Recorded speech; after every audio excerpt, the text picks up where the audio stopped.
Good evening, everybody. How is it going? Good evening. It's just us tonight.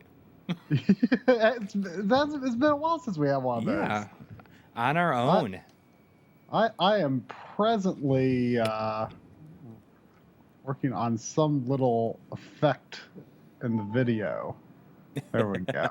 I think I got to my satisfaction, so I'm going to stop looking at that right now. I'm going to look at the stream. Yeah, I'm going to be interested. It looks like there's only one person here. I wonder if it's because we did not start right on the dot. Yeah, we were a little late. I don't know why. Yeah, just like a couple minutes. This kind of happened.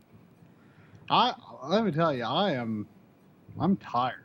Yeah, you have been editing like crazy these last couple days. I almost broke our 2016 New Year's resolution of no more all-nighters. Because I stayed up till I was editing till about 2 a.m. last night. I decided just not I just don't have it in me. It wouldn't have mattered. It wouldn't have mattered if you'd said, no, well, I mean you'd have to, because then you wouldn't have gotten as much work done today as you did. Exactly. I mean, I didn't sleep great. But I still slept like 5 or so hours, which, was better than nothing. I mean, I was thinking about, like, I probably would have been no further now, had I pulled an all-nighter. So, I mean, I'm so close. I've got all of my material shot. Like, at this point, it's kind of just a matter of getting just the last few clips in place. I've got to get the backgrounds in, which is always the worst part. Oh my gosh. And then hang on. I think I know what the problem is. The problem? Yes, because I was messing around with something the other day. Oh my gosh. I was like, there's a new drop down that you can make the stream public, unlisted, or private, and I must have like left it on private by accident. Oh. So I wonder what's gonna happen. Let's see what happens if that improves. Let's see if that improves attendance. Yes. That's because there's one person I'm like, what? Why are they making streams? Oh, that was probably me. No, I think it was me because I don't know if I might have hit it for some reason. Yeah, there's already people showing up. Oh, that's so weird. Yeah. Why would they have an option to make a stream private? I don't know, but hey, everybody coming in right now. Guess what? We've been streaming for 11 minutes in private mode. So. Well, not 11 minutes. Yeah, so even if people tried to follow the link that you posted, it would just show up as like private. Weird. Well, we've only really been streaming like 4 or 5 minutes. Yeah. We were a little late getting on. I wonder if the archive will have our babbling beforehand. Yeah, some exclusive information about your sleeping schedule. Yeah, basically, I almost broke our New Year's resolution to not pull any all-nighters anymore. But I decided to go to bed a little after 2. I slept maybe 5.5 hours, and then working on it again. I just finished getting the last of my material shot. I kind of just gotta finish implementing it now, and it probably won't be tomorrow. I don't think unfortunately, I may not even have time to work on it at all tomorrow. So I'm sorry it's getting further and further delayed, but considering the script wasn't even finished until Wednesday, I'm not doing that bad. Yeah, I mean, I was gonna say, like, despite everything, like, the turnaround time has been really quick, and I have no doubt that we'll probably be like the video on this thing. Yeah, I mean, that's what we always try to do, Yeah. I mean, there's been a lot of been a lot of good videos on it already, but like with as many comparisons and stuff as you've done. Yeah, yeah. I mean, the high def NES video came together pretty quickly last year too. Yeah. Probably quicker than this actually. I mean, that video ended up being like 12 minutes, I want to say. Or maybe more like 11. But this is like 16.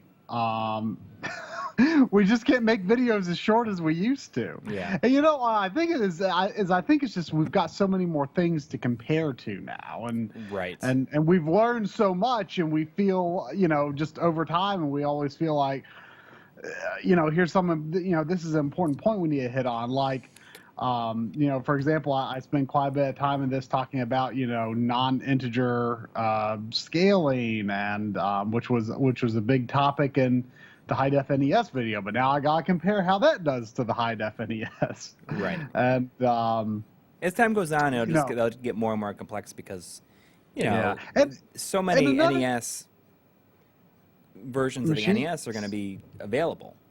Yeah, and I think another thing is that I was thinking of earlier is one reason it's kind of a little longer is because in a lot of ways it's almost like an addendum to the main NES episode, because a lot of stuff has happened in the world of NES since that episode. Yes. I spent some time talking about the color palettes and stuff like that. So yeah. I mean, there's quite a bit in there. There's quite a bit in there, and yeah.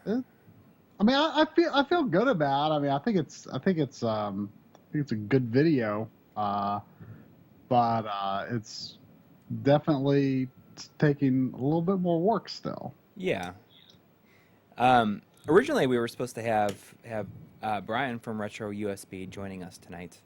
I think that something came up because I didn't hear anything back from him. He said that he was interested in it, and then we didn't hear anything. So hopefully we'll be able to reschedule for next week, so it'll be more appropriate because the episode will be out by then. Yeah, we were going to do it anyways, like if he was able to show up, but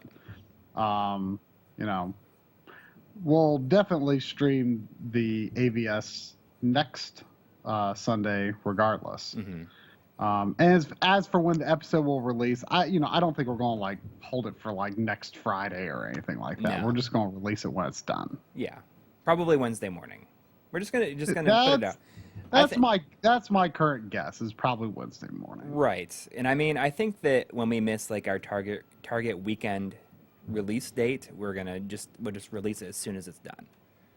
Yeah, I mean, most people probably don't even think about it, like us releasing on weekends or something. I mean, maybe some people do, but I mean, most people probably are going to think that, well, that's weird, Yeah. I mean, it's fine. It is what it is, Yeah. But we were just talking. We were saying the other day, it's like, how did we even, like a year ago, is when we started doing weekly. And it's like, I didn't even understand like how we did it. It's just like stupid to think about because we did it for so long. I mean, I think that if we really needed to, and I think that the episodes were a lot easier then, and we were doing more game-based episodes, which made it so it was easier to. I want to get I want to get back to that. We made this big blog post on Patreon, but it was open to everyone earlier this year, where we were saying. This big schedule that we had planned out, and we were going to do this type of episode, then this type of episode, then this type of episode, and we never even got going on it.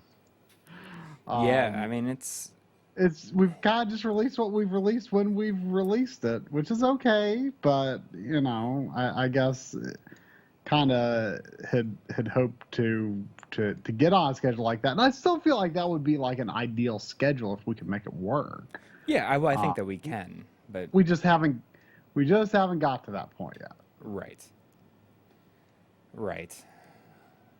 I think I mean, this. I really think I screwed up the attendance tonight with the with the private mode. Eh. So Blade Blur was telling me yesterday that he just recently watched our top 10 of the generation PS3. Oh no! Oh no! I don't know if he had ever like looked back at something like that long ago. Did you have any idea how terrible we were? I just can't believe that, like, I let that audio quality slide. Yeah, I mean, and I kind of talk like this the whole time. I'm a little afraid to get excited at all. You're just like, hey guys, Yeah, you might have heard, but there's some new consoles coming out. Just, I mean, hey maybe Bob Ross could pull it off, but I don't know about you. No, I'm just saying, You're just like, you might be surprised, but there's some new systems coming out.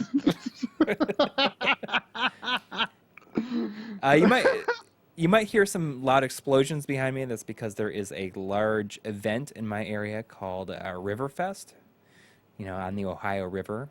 And apparently it's a big deal. Like, it's a really big deal. Big deal? It's like a really big deal. There's like all the places around here, like, open their parking lots up and they charge for parking. Like, there's people charging like $15, $20 for parking spots. Wow. And it's crazy. And, people come from all over, I guess, for it. Huh. There's people camped out and drinking since 10 or 11 a.m. So, yeah. So if you hear some fireworks, then that's what it is. So tonight we're gonna play some Keith Courage. I was thinking, what can I play that that I haven't really played? I thought, well, wouldn't it be fun to do like pack-in games? Like, that was kind of the idea, but I was like, I don't know if I can really do like a whole, just like 2 hours on pack-in games. If I want to do pack-in games, I could play like a whole bunch, but I wouldn't be able to spend very much time on them. So I was like, I really want to play Keith Courage. I've never beaten Keith Courage. You've just captured a little footage from it, really. Right. And, I think it's one of those games, much like Altered Beast, that people think that is not very good, but I think that I'll like it. I mean, I've only played the first couple levels of it, and I feel like it's not as bad as people have made it. How bad could it be? Yeah, how bad could it be? Probably not that bad. I love that the full name is Keith Courage in Alpha Zones. Just and I mean, what do you mean? Just like that it's. I like it as Alpha Zones. When I was a kid, I used to always just think it was Alpha Zone. Like, the whole place I mean, I just Alpha like Zone. it. It's just like, it's kind of over the top. Like, Keith Courage in Alpha Zones. Like, Alpha Zones sounds extreme or something, I guess. It does. It does. And there's not just one of them. There are several of them. Yeah, I don't know how long it is. I don't know if it has unlimited continues. If you want to look it up, if it has unlimited continues, maybe I'll beat it tonight. Well, maybe I'll beat a game for the first. That hasn't happened since Assault Suit Lanos back in April, where I beat a game for the first time. Which I had to make a special effort to buy this week because apparently that is a really low print run if anyone's interested in getting the PS4 physical copy of Assault Suit Lanos. Yeah, it's hard to get, I guess. Like, most GameStops only got in one, and mine shipped out like on time, but they shipped it to the wrong place, so it's been sitting in like Indianapolis for the last 3 days, and at the wrong distribution center or something. Oh, weird. Yeah, but hopefully it shows up on time. So what is the Japanese version of this game? I don't know. I'm going to look it up. Yeah, you look it up. I'm going to go ahead and start. Yeah.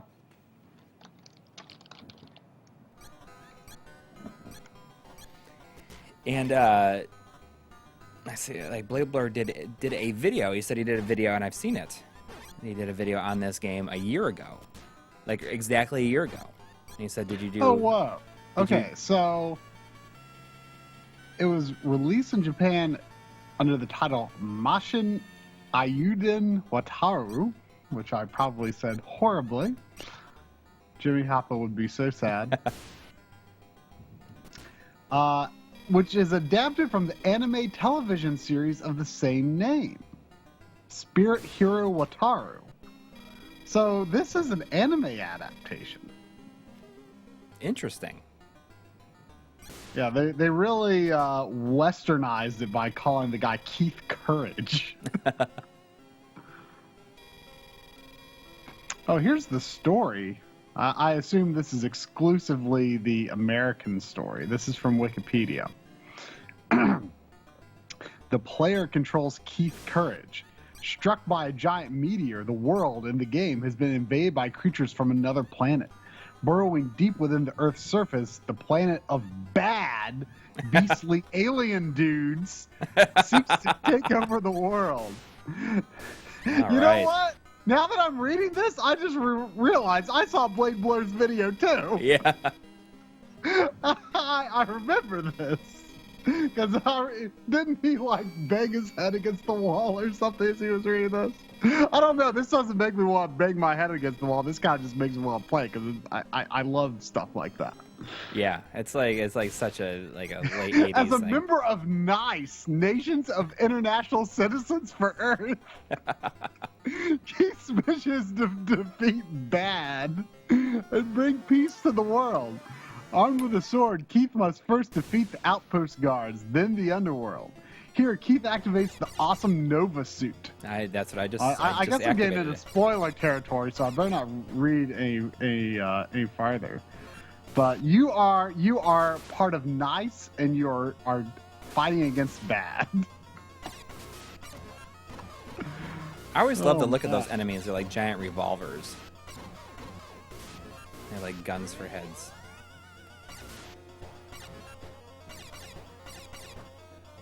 So yeah, I noticed you're in a mech here. I've never seen a mech in any of the footage.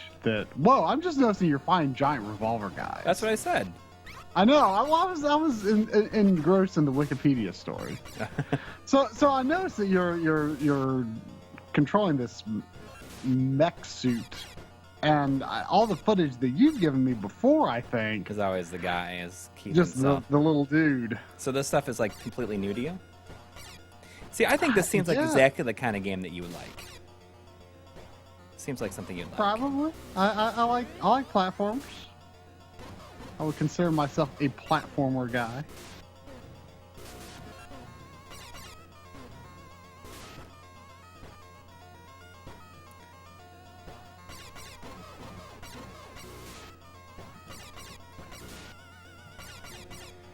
Oh man. So I spent all weekend working on the limited run script, which is still not done, but I feel like it's one of those things. There's this one channel that I really like called it's like an editor channel called This Guy Edits. If you like video editing, it's like a very good channel for that. And he talks about procrastination, about how like procrastinating and like how a lot of times will make an edit better because just like waiting and you really spend more time like thinking about what you want to do, like how you want the edit to flow. I think that's very true. So when it's 3 weeks between videos, it's Yeah. for the best. Well, it's not I mean, procrastinating as in like, You're still thinking about it. yeah, like I feel like I have thought of like so many new things to put into the script because I've like taken so long to do it. But I've decided, like, personally, what I'm going to be doing from now on. I told you about this earlier. Oh, look, it's like upside down. The world is upside down. From now on, because I have the hardest part, like the hardest part of like making a video for me is scripting it. Because See, that's like the easiest part for me. yeah, you're a much better writer than I am, and I just I can't I used to be better. I'm trying to get better. Like I've bought books on learning how to write better that I cannot find time to read. I mean, not even to say I'm like a great writer or anything, but I enjoy it whether I'm good at it or not. Like it's fun to just sit down and just dump all my thoughts on a topic. Yeah, I mean, I think that if I spent more time, but my intention going forward is to, instead of trying to write the video, shoot the video and edit the video in a 2-week time, is that my goal from now on is going to have the script done by the time your video releases. So I have 2 weeks to shoot it and edit it. That's a lot more realistic. And I would like to be able to do something like that. The only reason that I'm in such a stressful situation right now is because it wasn't the AVS kind of came, the opportunity to do the AVS kind of came up out of nowhere, Right. And I definitely expected to have more downtime between that. And I needed to do the AVS because I'm the Nintendo guy. I mean, not only that, but you just have had so much more experience working on, you know what to look for. Right, and I did the high def NES, and I think I've got more cartridges than you too. Plus, I've got the Famicom disk system, and I can test it against the Famicom and an NES, and right. Yeah, I mean, I guess I do have more experience with the NES. It just makes more sense for you to do it. And I have the Firebrand X color palette. Right. Stuff. Which I think I'm gonna get on mine. I think I'm gonna send mine. You should. I need to get mine flashed again though, because I guess he updated it again. He there's one more version, and he claims it's the final one. It's actually interesting because he was I forget what it was called, but he was making 2 palettes. One was more saturated than unsaturated, which that's the one that I like, is the unsaturated. But I actually had to revoice a part of the script today, because when I went to get some, I was just going to use some screenshots from of his website, and jeez, I'm stuck here. It was I discovered that he didn't talk about one of the palettes on that page anymore. Now, I had written the whole section where I was explaining that there was, that Firebrand X had made these awesome NES RGB palettes, and I'm using plural, whereas it seems like he has discontinued the other one. Oh. So I guess he's only considering the unsaturated palette his official Firebrand X palette. So I have no idea how I took so many hits there and didn't die. Sorry. So anyway, there are some funky looking enemies in this. Yeah, look at those cats now. I'm gonna attack my cats. I feel like I need to get a new sword here. So I'm gonna farm some cash.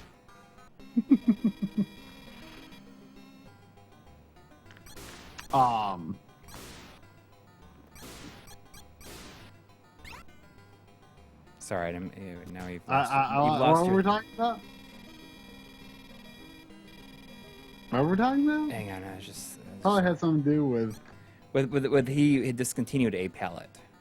Oh yeah. So I had to reread that section, changing a few things, where I only talked about the unsaturated palette. So I might get mine flashed again at some point. There's Nancy. Nancy? Oh, okay. I keep just how I have it. Even though you're sending me the game image over Skype, I'm just just kind of watching the stream. I need more money. I want to get a new sword. I know that it's possible to buy a new sword. So let's see if I can farm the money.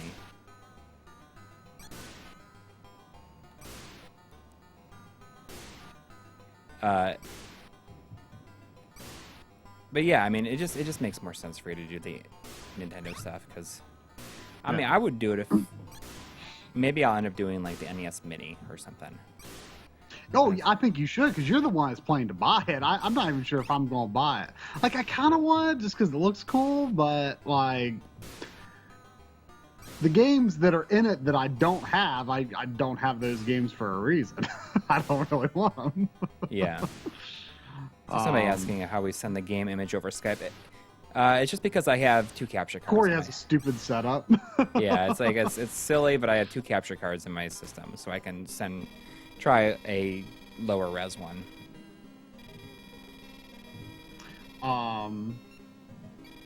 Yeah, I think you should do the NES Mini. Because then I'll have the AVS by then too.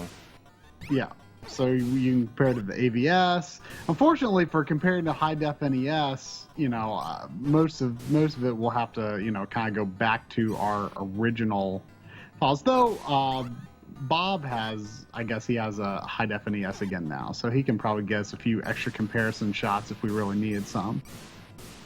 But for now, I've mostly been going back into my high def NES archives. You might see a few familiar scenes in the comparisons in this video. I use Kirby's Adventure in this video a lot too. I got the Thunder Sword. Listen to those fireworks. You hear that? Yeah, wow. We do have a Patreon. It is My Life in Gaming. Yeah, just patreon.com/mylifeingaming.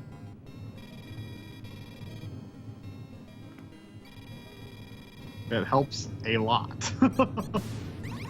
Listen to that. It helps a lot. So do I have to equip the Thunder Sword, or is it just maybe it's for when I'm something?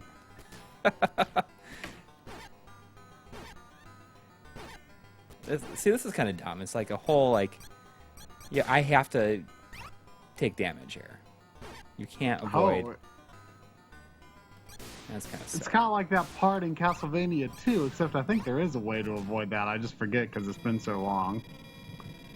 Like, I think you have to, like, you know what I'm talking about? Like, just to the left of where you start. I don't know. Is that what? It's been a long time, so. Like, is that where you do the whole graveyard duck thing? I forget. It's been a while. I don't know. That's a game that I should replay someday. Yeah, I've actually never played through the whole game on the NES because that was when I played through that game. That was like during my brief stint of trying out emulation on PSP, and I played Castlevania 2 on PSP. I actually raced against a friend on it because he was in college at the same time too, a different college, but he kind of challenged me like between classes to like a real-time race. Like so like if you had class, like obviously you lost time. But it wasn't like this is obviously before the days of streaming, but I think I won if I remember right. I think I finished it first. But yeah, that kind of I think the only reason I fiddled around with PSP emulation a little bit, but I never really took it seriously. And the only reason that I played through it on PSP was because I didn't I was in college. I didn't have my NES with me, so it was really the only emulating was the only way I could play it at that time. So that was the only game that I like. It's probably the only game I've actually played all the way through on a, a non-official emulator. Interesting. Well, unless you count, I played Sweet Home on the Retron 5. I played a few hours, but that's using the cartridge, so I don't really count that. I played the NES with RF today. I did too. I discovered that one of my RF switches is bad. There's something nice about RF on a CRT. It is like I play on this gorgeous wood CRT with like dial channel tuners and everything, and I got it. It's actually interesting because it's got like the RF input is like on the top of the TV. Like it's like on the back, like where it starts to slant backwards, but it's like on that part of it. Like it's not like horizontal, it's like mostly vertical and a bit back. It's kind of weird, but it's a really nice looking TV, and it actually looks pretty decent. Like there's a bit of a scratch on the screen, but I just kind of got it as a prop when I saw it at a thrift store a while back. Actually, I want to say it was sometime last year because I think it's in the N64 RGB episode. Oh, look at that! Look at that gray sky. That's prime Framemeister noise material right there. Oh yeah, it's probably you can probably see it. This guy's giving me two. Somebody in the chat. Oh, you can't see it because you're looking at the PVM. Yeah. Yeah, that's pretty apparent noise. Somebody in the chat I saw mentioned when the SCART was going to be available again. So he must have put in an order. I heard something about it being available on Tuesday again. I did flirt with the idea of getting a second one. I have been flirting with the idea.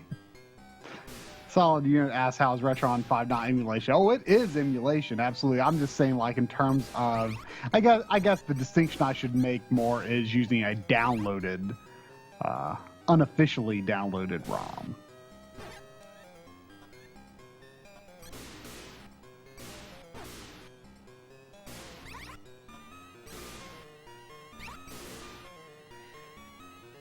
But I hooked up several systems in my little studio. I just like to just hook them up. I have several systems I get to swap out, so I can have different backgrounds, I guess, on that table that I have in the other room. Recently, I just got a second Xbox. I had kind of a big week at the thrift shops. You think your Goodwill has some new person working there that's putting out the good game stuff? Yeah. I mean, there's been a lot of... I went yesterday. I'd never really... Oh, geez, I'm dead. Yesterday was the half-off day, and they had a couple of things that I've been kind of keeping an eye on. And the things that I really wanted to get, specifically, was... they had a Wii there that I was like, oh... If it's half off, it'd be $23 or $22.50 because it was $45. And I think that sounded I wouldn't pay $45, I don't think, for a second Wii, but I would definitely pay $22 for it. Just because to shoot stuff of it, then it keeps me from having to unhook stuff from my main setup. So I'll keep an eye out for things like that if I can get a second one. I just got a second Xbox with a couple of S controllers at my local St. Vincent de Paul. It's right around the corner from my house. and it was $20. I was like, I can do that. So I got it home and I booted it up, and I kind of have this thing. As usual. As usual. My big thing is if you get like a system from like Goodwill or a thrift shop or something, there is probably I want to say probably like an over 90, greater than 90% chance that when you get it home and you hit eject on it, a game's gonna come out and it's gonna be an EA sports game. It's happened to me 3 times. So I mean, I just think it's kind of funny. I mean, there's a Madden, like it's like one of the later ones. It's like Madden like 07, I think. Jeez, this is some intense platforming here. But you know, like I can't like say no to that. But I had a big week game wise too. You know, I went. My daughter started preschool this week, and they have to do this thing called phase in, where they go on. She started on Wednesday, but she only goes from 9 to 10, and then 1 hour. 1 hour. Then that sounds nice. Yeah. But then on Thursday, then she would go to 9 to 10:30, and Friday she went from 9 to 11, and then starting on Tuesday, then we have like aftercare, so she's like going like all day long. And so I picked her up, and since you know the place is very close to my local Goodwill, I was like, I'm just gonna walk there. And apparently somebody had just put out a whole like stack of PS1 games. Oh wow! And at first I was like, oh, it's not that big. So like, you know, I started at the top, and it's like WWF Warzone and like Madden 2000 or Madden 98 or 97 or whatever. Like whatever the one is, like the most common one. And I'm going down it, and I'm like, oh, well, here's a couple of things. You know, it's like Need for Speed 2. It's like, all right, I'll get Need for Speed 2. Because I really like the first. I like the first Need for Speed. I have like a soft spot for it. And I said, you know, hang on, let me just get this. The laser sword costs $1,200. Yes, I do want it. So I'm going down, and it's like a couple of more things. It's like a Siphon Filter 1 and 2. Yeah, I'll get those. And they're all $3. And then I get to the bottom, and it's like, you know, I wasn't excited. I was like, oh, you know, like I'll just, you know, it's kind of disappointing. I get to the bottom, it's like Symphony of the Night Black Label, $3. I'm like, I have it, but, and you know, like sometimes, like if it was like $20, I'd be like, nah. But it's one of those situations where I cannot say no to something like that. To a $3 Symphony of the Night, because you know I can use that to trade or something. Yeah.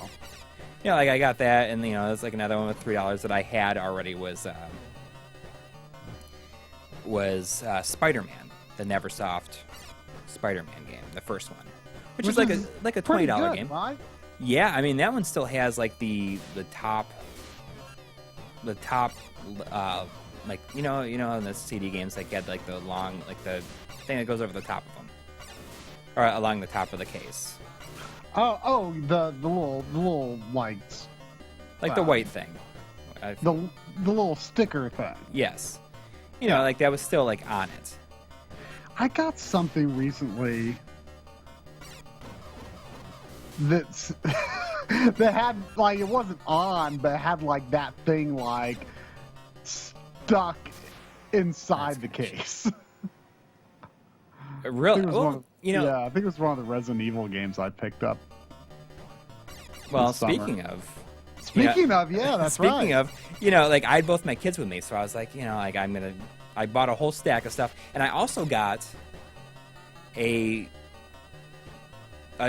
set of Move controllers for $8, like total. With like the thing, and I just saw that like the Move controllers are like because VR uses them, and now they're selling like Move controllers for like $50 each new, and these were like in great condition. I was like, I'm just gonna buy them because Wait, you mean like Sony is selling them that, or Yeah, they're just like- going up the price because people are wanting for like Sony? I assume is going to be selling new stock of Move controllers if they're essential to the VR. Yeah, I mean, you would assume. Yes. They have to. Yeah, I mean, because it uses it, it's like a primary thing. But so I'd like recently gotten a like the other half of the controller. So all I needed was the camera. And I go online and like Amazon, like the cameras are like $5. So I was like, oh, what do I got to lose? At the very least I can try out Child of Eden with the Move controller. Or I can try out, like I could compare Resident Evil 5 Gold Edition. Yeah, exactly. I have it. So I mean, know. might as well I give that a shot. Or I could try out, I'm like, I could try out I could compare versions of compare it versus the GunCon 3 with whatchamacallit. I want to say the only game other than like some demos that I like actually played at all, which was not something I played a ton of, was the PS4 or PS3 version of Fast Draw Showdown, which is a fantastic game. Yeah, I remember you're a big fan of the. I freaking love that game, but I played through it on the Wii version, so I didn't put that much time into the PS3 version. But the PS3 version, the videos are a lot less compressed, and I want to say some of the scenes are extended, and it might have even had one or two gunfights that were not in the Wii version. Great game, though. I need health badly here. There we go. Oh, that's exactly. I noticed you keep getting hit by stuff. And it's definitely not one hit per. Yeah, one hit per heart. But if you fall on the spikes like I just did, then it's one it'll kill you. And the thing is like enemies will knock you back really far. But for the most part, it's like. Can you look how many levels this has, or should I just like see let me look it up. What level are you on? I'm on 4, I think. The 4th alpha zone.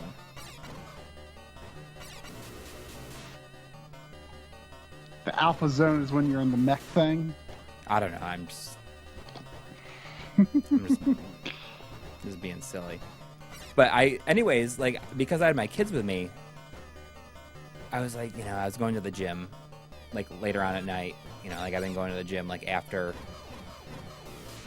like the kids are asleep. So like at like 8:30, and Goodwill closes at 9. I'm like, I'm gonna go back just to make sure I didn't like, because the kids were kind of going out of control. I'm like, I'm gonna make sure I didn't miss anything. And I didn't find anything else. And I was on my way out, and I was like, I'm just gonna glance at the CDs. And I glanced at the CDs, and sitting right there was like a perfect. I did that same thing just a minute ago. Was a perfect copy of Resident Evil 3. I'm like $3. I was like, I have it, but I can't say no to like a price like that. It's just. I mean, what if it could have been someone else's Great Five? Or it could have gone to somebody that like didn't even care. Yeah. So do you see yourself as like, it's like saving it, like saving a well, I mean, I'm not from gonna, the pound. Like if it was like $10, I'd be like, nah, like it's not worth it. But I mean, certain things, just like like I got that Zelda Collector's Edition. Yeah. Like for the GameCube. If that was like $15, I'd be like, I don't need it. It's not worth that price to me. But I mean, it was $3. And it's like it's got good music on the menu that isn't in anything else. And it's always good to have that 240p cube game to like, if need be, to show.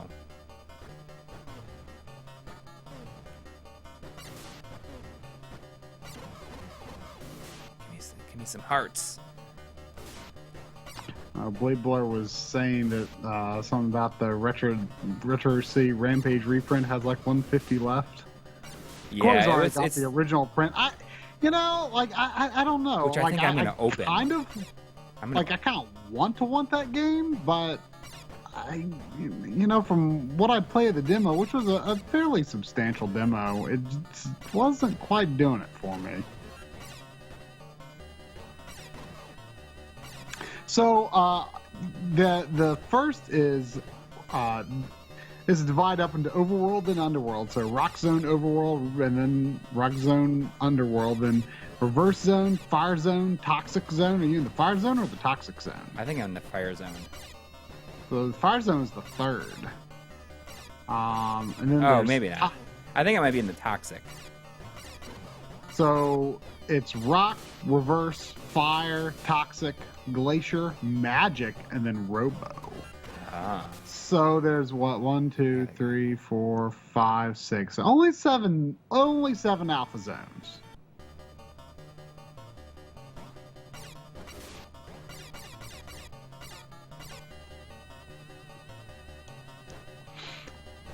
So how do you see yourself using the AVS? Like what? Because I'm trying to think, like, what if I were keeping it, what would, like, you're gonna buy it? Yeah, I'm gonna buy the one that we were lent. You're gonna buy the review. Like, I mean, the main reason I want it is because, like, we're gonna need it. We'll need it for the show. That's true. That's like I'm just the main. Curious, like, if you had like an idea for where you put, like, the thing that I think would be like the thing is like I think it's a great sweet spot. Like for someone who's looking to get into HD NES, like it's cheap. It's not cheap, but it is cheaper than a lot of the other options for getting HD NES games. But I'm like so deep into RGB, it's like, well, I've kind of already made my choice on that. Right. It's definitely more of a novelty for me. How I think would be a great use for it would just be as like a travel NES. Yeah, I could see that. Like, you could take it anywhere and it would work on any TV, and I haven't run across anything weird. Like, there were some firmware things at first to fix some sound issues. There were, like, the first thing created a new sound issue, and then the last update that he pushed out fixed everything. I think it's still officially like beta. Yeah, it's actually funny because when I pushed through the beta 6, I thought that it didn't update, the firmware update didn't work for some reason. But it's just that I think he forgot to change the number, like, internally. Oh, I see. So it says beta 5, but it is the new version because it fixed the very distinct audio issue that I was having. So, it was making this like these like pops, these periodic pops, and right. That's gone now. So, but I mean, like, I'm not exactly sure what I'll use it for, but I'm sure that like everything, I'll find a use for it. It'll get hooked up, and I don't know. Like, it seems like what I'm going to use the NES Mini for is like for my kids. Like, I think that that'll be cool for them. What Laxter says, I thought the HDMI kit itself was only like 100 or so. I actually have no idea. I've not looked into the high def NES kit. I mean, I know that like full installation service for it is probably going to be more than an AVS. I think this is the way I'm supposed to go here. I think. Dang it. But I really like it. I mean, there's like not that many things I can think like, you know, to ask to change about. You know, there's no color palettes. I think some options on that would be nice, but I mean the color palette on it looks fine to me. The scoreboard thing is like definitely not my thing, but like it's I think it's pretty cool how it works. Right. At first I thought that it wasn't working, the scoreboard thing, but I just kept trying games that weren't in the database yet. I really wanted to do it with pinball, but I ended up doing it with Marble Madness, which I didn't even beat, but considering there's not that many people with their hands on AVS, I still got like in the middle of the scoreboard. I didn't finish it though. I don't know how familiar you are with Marble Madness, but I always lose on the silly race, which I think is the second to last one. Uh-huh. And you managed to like, do way better. I mean, I didn't get that, even though, like, you know, I was like... I don't know if I need to... for time, I was like, I am not going to show a video clip where I'm the last place on the scoreboard. Yeah. Even if there's just a few people on it. So I played again and I got in the middle because I didn't finish the game, but I got a better score. But all right, I've gotten all the way through Marble Madness only a very few times, but I do love that game. There's a lot of like blind jumps. I'm gonna try something. I think it's where I'm supposed to go, but I don't know for sure. We're gonna find out though. It's kind of I don't know where I'm supposed to go. I'm down as far as I'm supposed to go, as far as I can go, I think. I think, you know, if you haven't already like made the jump to RGB for NES, like you should definitely be thinking about, unless you need RGB specifically for analog purposes, I definitely think you should be thinking about the AVS.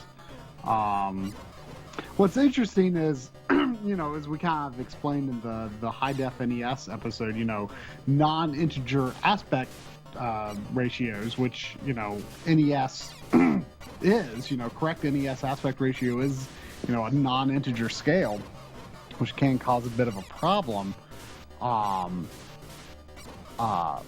But it's interesting because the perceived effect is kind of different because of 720p, whereas you could do 1080p with the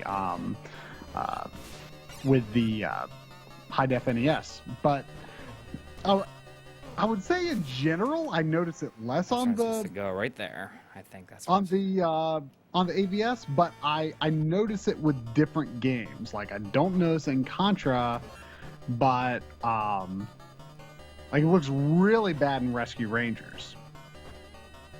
Wait, what does? The non-integer horizontal scale. Oh, okay. But you can use an integer horizontal scale if you want. You know, it'll just look too fat or too skinny. You know, whereas on the high def NES, it was easier to get to one that was acceptably close to the correct aspect because you could do 4x tall and 5x wide.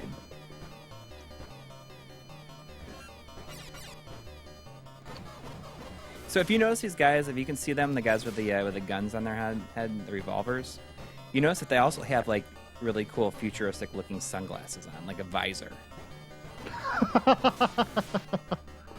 Oh yeah.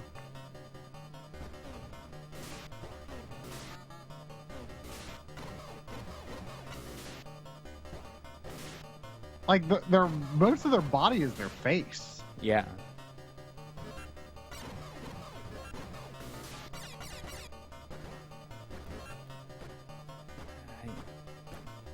All right. This is like kind of tough. I'm kind of lost.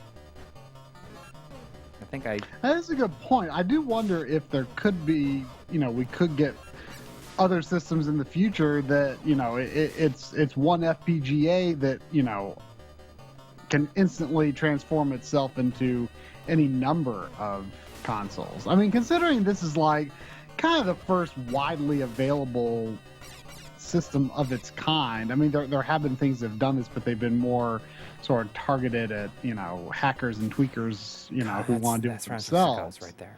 I know where I'm you know, going. I'm sure there's going to be some pretty interesting stuff. I mean, I think it could be the way of the future, really. You know, I could see once these things get to like a certain point, like I could really see myself like, you know, buying into, you know, some sort of, you know, multi FPGA system.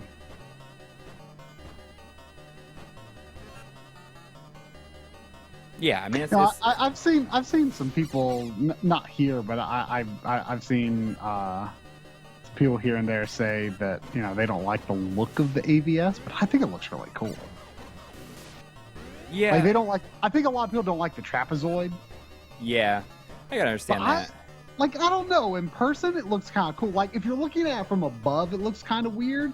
But like when you're looking at, like I'm looking at it right now, you know, it's like, you know, all your systems, you know, kind of have that, you know, they're kind of boxy. You know, I'm looking at the N64, you know, it's a bit of a trapezoid itself. You know, you've got that vanishing point, you know, kind of perspective on any boxy looking thing you're looking at. And it's just kind of accentuated more because of the trapezoid. So it just kind of has a little more of a angular look. I don't know. I think it looks, I think it looks cool. I think it looks really cool. Let me see if I can sort of show my present mess. Those are all. But you tweeted a picture of it. Yeah, I know. That's all NES cartridges sitting there. That's almost all of my NES cartridges are sitting right there. Instead of kind on of a the common shelf. occurrence for you now. Yeah. I've gotten almost all of my NES carts off the shelf more than once. That's for sure. You can sort of see the AVS sitting where my PS3 normally is.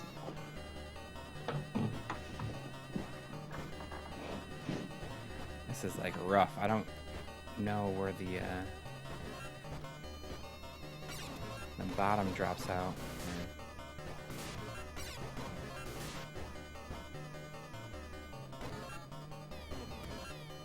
You know, Blade, there was an XI at a local shop for months.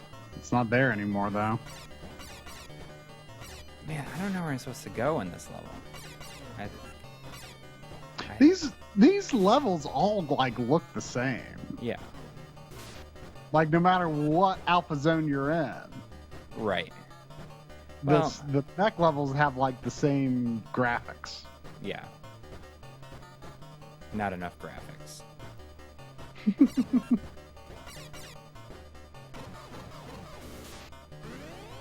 I kind of wanted to say too many graphics in the script. Like when I was talking about the extra sprites option on the AVS, like how you can use that to get rid of the flicker. Yeah. I kind of want to say, that the flicker occurs because there's too many graphics.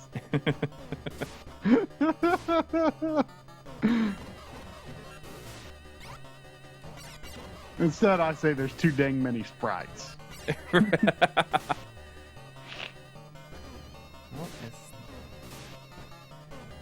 man, I don't know where I'm supposed to go. I'm lost. I wonder if there's a Unless map. I fall down. Oh, I found it. Oh, I found it. Does anyone know when HG Retrovision is Whoa. going to be selling cables? That's a good question. Didn't they? They sent out a thing. Did I they- believe it's 6 o'clock Eastern Standard, maybe Central Time on September 10th. Oh, okay. I hadn't heard that.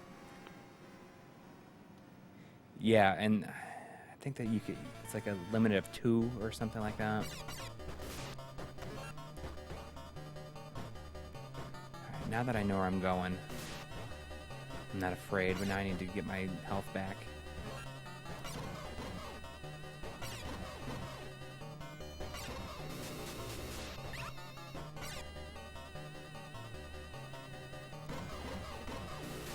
Yeah, it's been a lot of fun using the AVS, I think.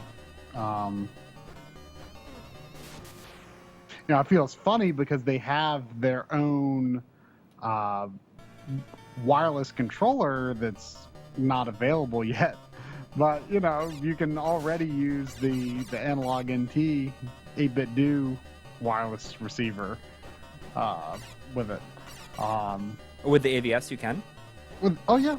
I've actually got a shot. Like I don't say it in the script, but I've got pretty proud of myself. I have a shot using the retro receiver with the 8-bit do NES style controller, and I'm playing on the AVS, and I successfully do the Gutsman platform thing. Oh. Yeah. I think it's a good example of lag. Yeah, I'd say so. But I did it. I actually did. It only took me 2 tries. Oh, that was pretty good. I think it took me even more tries than that before when we were streaming it. And you're more familiar with Mega Man 1 than I am. I want to say this episode is going to have every Mega Man game in it. Or every NES Mega Man, obviously. I actually, I don't have Rock Board in there. Oh man. I don't have Mega Man 5 in there yet, but I'm planning Cancel to. the episode. We have time, actually. Actually, I didn't use that much Famicom stuff. Mainly because, it's cool that the Famicom disk system works with it, but I kind of don't recommend it because I feel like I'm going to break the cable on the RAM adapter. That's the pack that goes into the. Man, I was saying the bosses earlier. I was going to say the bosses have been really easy up to this point. And having a harder time with this level. I was like, I'm going to blow through this game. Maybe this was the last level. I can see how you can get in a good pattern with that boss, though. Oh yeah, I was close.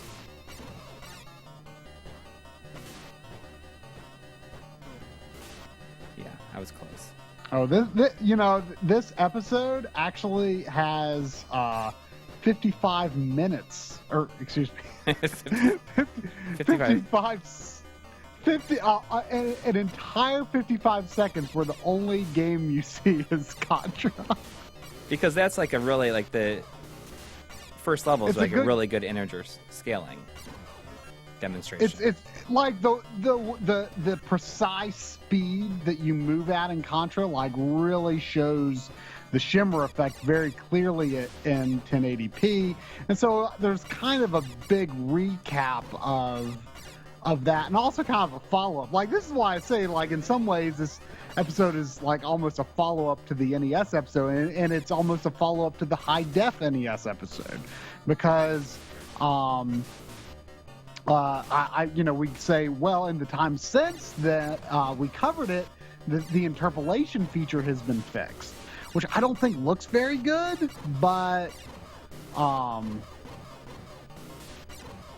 it's interesting because different games have the shimmer depending on whether it's 1080p or 720p. There we go. That's what I needed right there.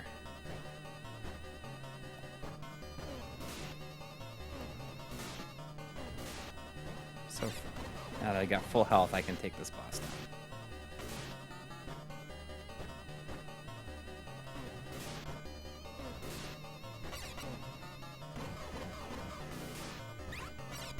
"55 seconds of unadulterated Contra."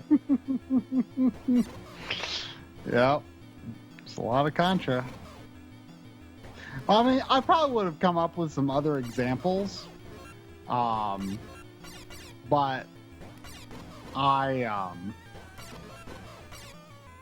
I don't have my hands on the high def NES right now, and I did get some new clips from Retro RGB, thankfully, but I don't want to bug them for a bunch of new stuff. Yeah. So it is the Contra minute. See,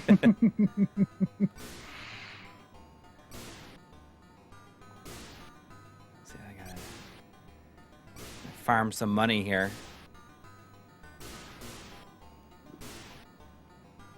I have this shot that I'm really proud of where it has the NES and it's sort of surrounded by a bunch of games, and then I've got this transform effect and it becomes an AVS, and it plays the little Mario 3 when you get a suit or the raccoon leaf, the Oh yeah. Let's see. Oh, look at the ice. Is it slippery? It is slippery. Reggie B. Cables asks if I have ever watched Club Mario. I am not positive what you're referring to.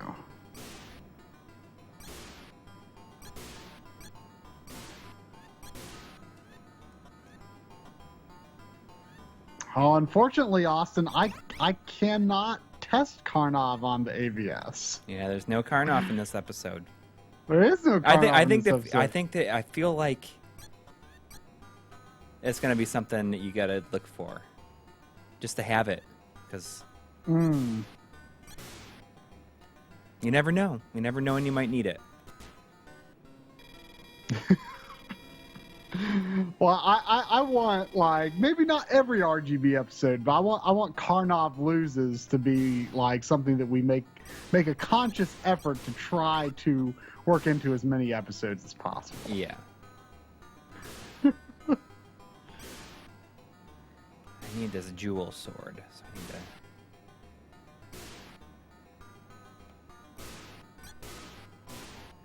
I'm gonna heal myself first. Let's find out how much the jewel sword is. Look for me later at the jewel sword store when you have gold. I really need a jewel sword.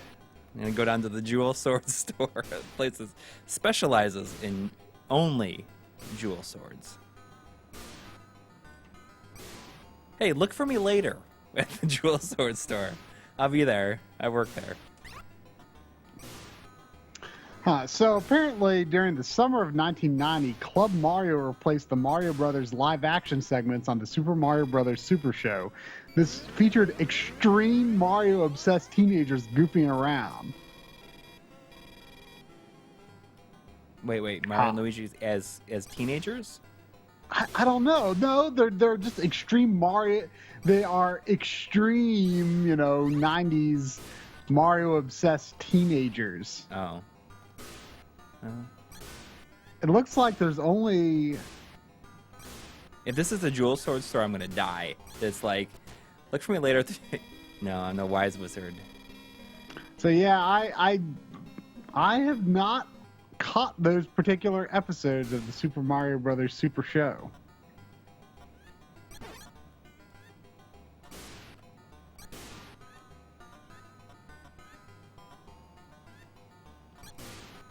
I've never even seen the Mario Super Show. Period. Like I just know. I mean, I've seen clips of it, but I never. It's just. I hated Nintendo. I mean, I didn't hate Nintendo, but if my friends knew that I was watching a Nintendo show, I watched Captain N. I didn't know about Captain N until years later. So it's same deal, pretty much. Yeah, I mean, I've seen a few episodes of Captain N, online since, but didn't Netflix have it for a while? Oh, I'm sure. But I mean, I was all about the Super Mario Brothers Super Show. I didn't watch the Zelda show. I wasn't into Zelda at the time. No, it's so weird looking back, like how short-lived the Mario 3 and Mario World TV shows are. Like, there's only a few episodes of each. But I feel like I remember watching a bunch of the Mario 3 show. I mean, I didn't watch much of the Mario World show. I don't know. Something about it kind of just didn't do it for me. Well... I want to say Yoshi talks in it, if I remember right. I remember that they did like a sort of a rebranding of just, you know, repackaging the old episodes of Mario 3 and Mario World, where they actually had like a Super Mario All-Stars show, but they just they just showed like an episode from Mario 3 and an episode from Mario World. It wasn't actually anything new. Did you know when I went to CES, the Consumer Electronics Show, in 1993 is when was the one where they first showed Mario All-Stars? Really? Yeah.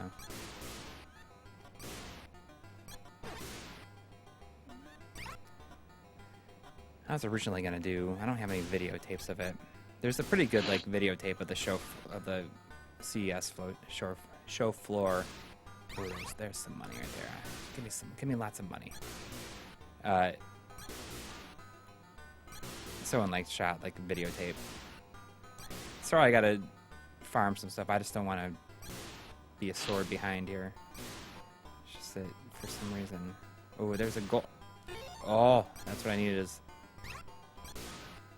There's a gold cat and dropped a whole bunch of money. All right. You know,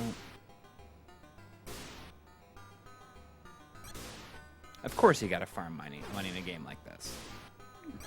You know what I mean? Like it would not be right if you just constantly didn't have to do it. Yeah, it definitely looks like the sort of like a money farming sort of game. Like, you know, it doesn't look bad, but it just looks like there's like every level just kind of looks the same. Yeah, with that like same cloud parallax scrolling. Yeah, like there's not. It's good for just not. I think it's good for an evening of live streaming though. Yeah, yeah. There's just not a lot of not a lot to sink your teeth into, probably. So I can't quite make out what those little orange things with the blue heads are, but they're like little moles. I think. I keep thinking they look like, you know, at least coming in over the stream, and I don't think I'm even watching it in HD. They look like Bubs from Homestar Runner. I don't know. Like it's got like the exact same shade of blue and orange. Except he's like a really tiny Bubs. Bubs? Bubs. And it's like his voice is based on the guy. I'm drawing a blank on his name, but the guy who is Sanford and Son. Like, what's the guy's name? I don't know. The old guy. Almost there.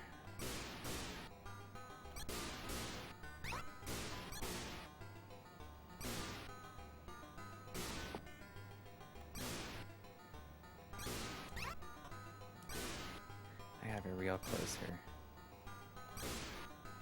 Oh yeah, Red Fox. That's right. There we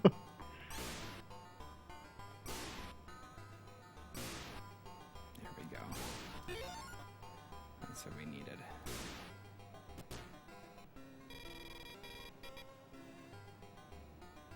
So you think this is the Poi, or could this be the glacier? Oh, this is definitely the glacier. Oh, let me bring up that game fact again. Okay, this is the third to last. But I mean, of the zone, there's like two halves, right? Or Yeah. I guess there's the overworld and then there's the underworld. right.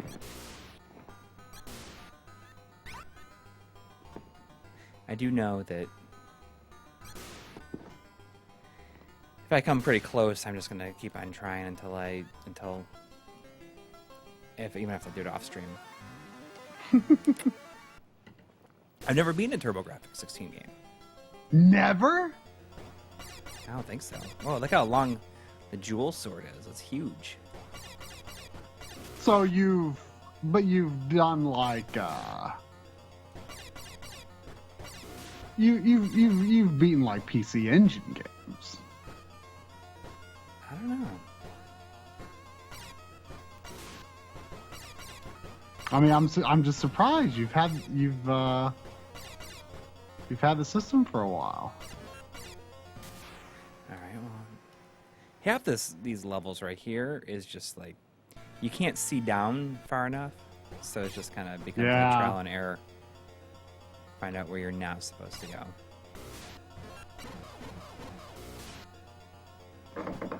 So you lose $100 every time you die. It's not too bad.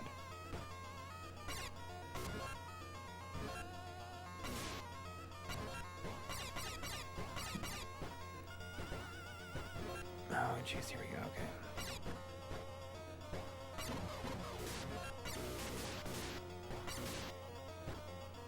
It is going to be nice to finish this episode though, because then there's no like pressing obligations. Right. Like, we really needed to get the OSSC episode done because like we had been sitting on some of that hardware for a really long time. Right.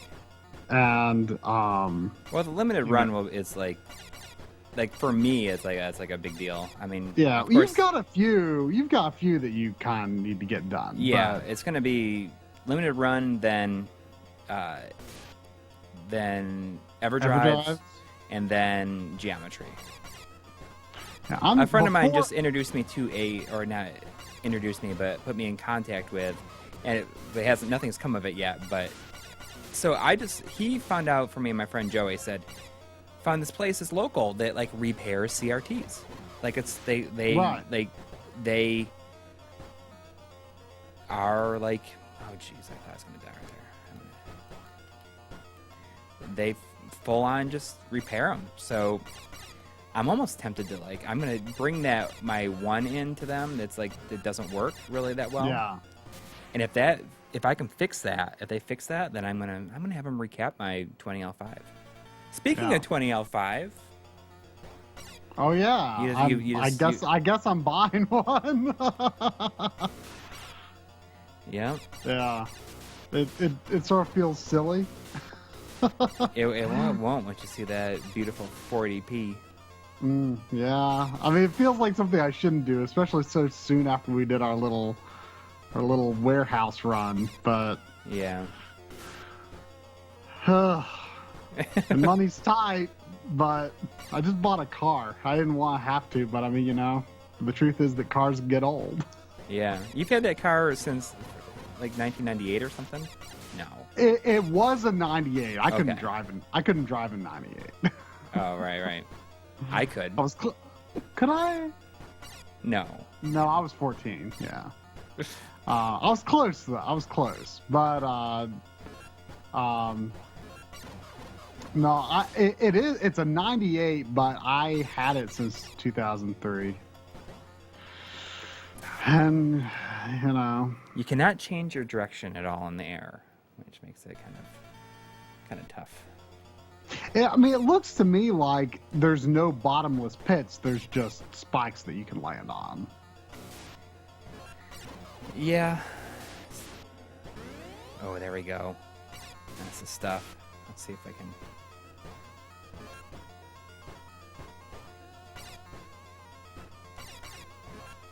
What, I don't know that much about the TurboGrafx's sound capabilities. I mean, like what would you kind of compare its sound to? I don't know. It's like a really good like mix between like, it's like better than the NES, but like not quite the Genesis, which is like what the system is.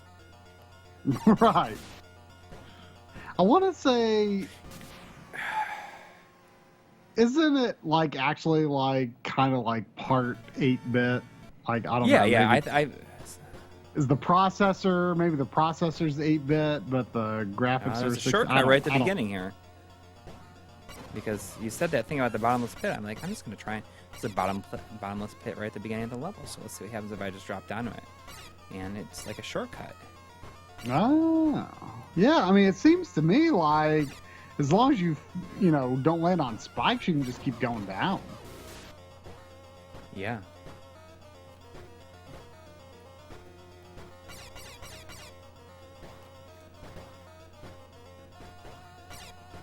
Yeah, that seems to be the case.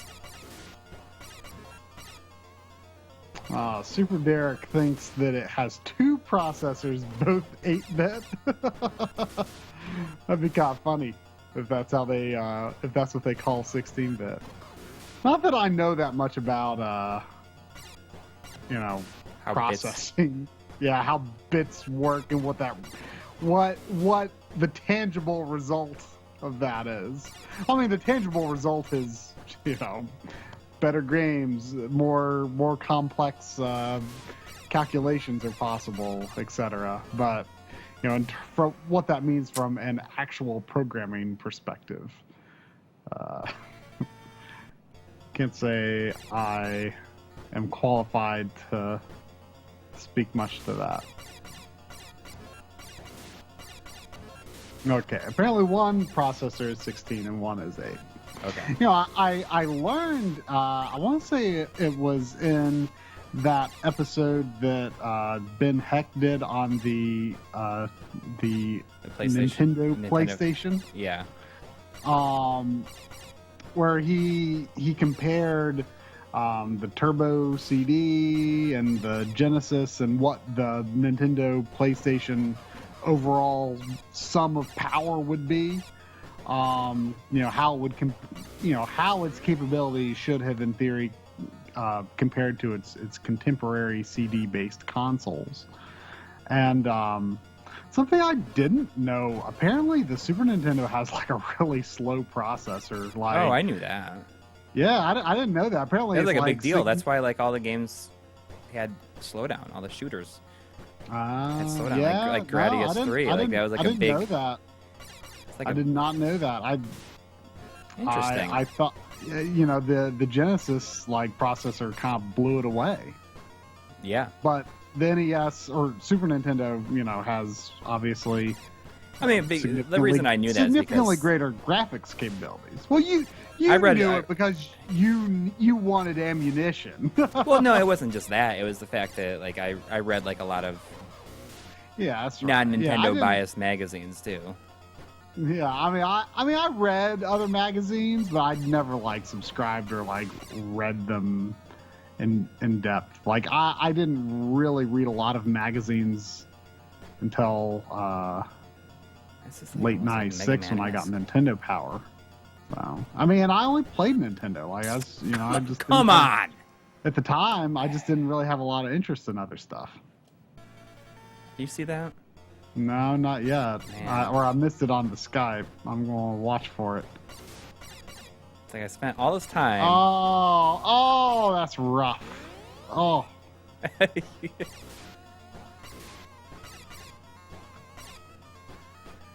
Good thing this game has infinite continues. Yeah. Do you ever have that question in the back of your mind, like, what if it's actually limited, but they just give you like a whole lot? Well, I've never really thought about that. No, I haven't thought about that seriously, but, every once in a while I think, I'm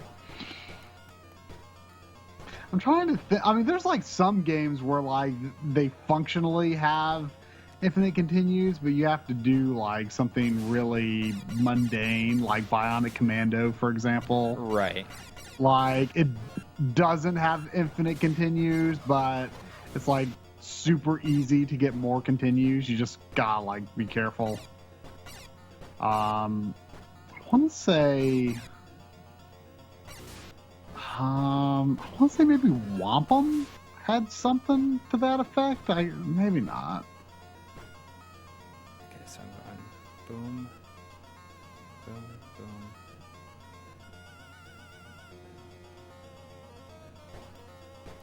You know, I got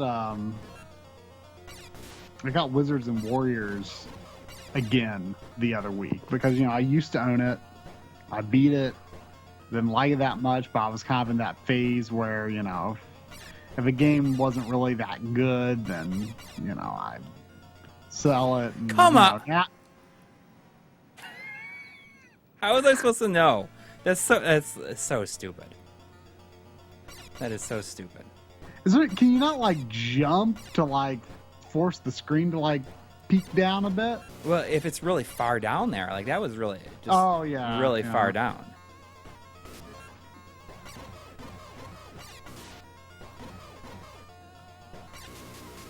I mean, that's really the only. Like, the game would be easy if it didn't have that kind of garbage. Whatever, you know. What is your go-to TurboGrafx game? There's a question in the chat. I mean, what would you say? I mean, obviously you've played stuff on PC Engine probably more than TurboGrafx. No, I mean, I wouldn't say so. What would you say is like the game that you enjoy? Well, I mean, I'm gonna like E's book 1 and 2 is like the go-to game, I think. But you know, like I think in terms of like the most iconic game for the Turbo at least, I would say that probably Legendary Axe. Really? Yeah, it's like that was like the game that. I mean, I was basically not even aware of the TurboGrafx back in the day, so for a while. I mean, I was, you know, vaguely aware of all of the, you know, all of these sort of smaller oddball systems, but, you know, if it wasn't Nintendo or Sega, like, you know, I was even skeptical of Sony for a long time, you know? You know, I just kind of didn't pay it much mind. I mean, I would say the most iconic game of the entire PC Engine TurboGrafx line is Rondo of Blood. Yeah, I could understand that. But as for TurboGrafx itself, I'm not real sure what I would, from what would be from my perspective.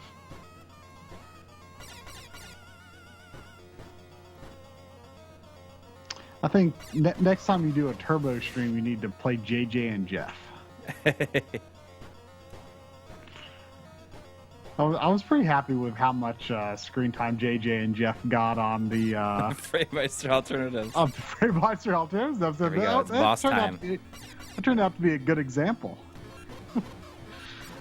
Like you specifically gave me Castlevania footage to show for that.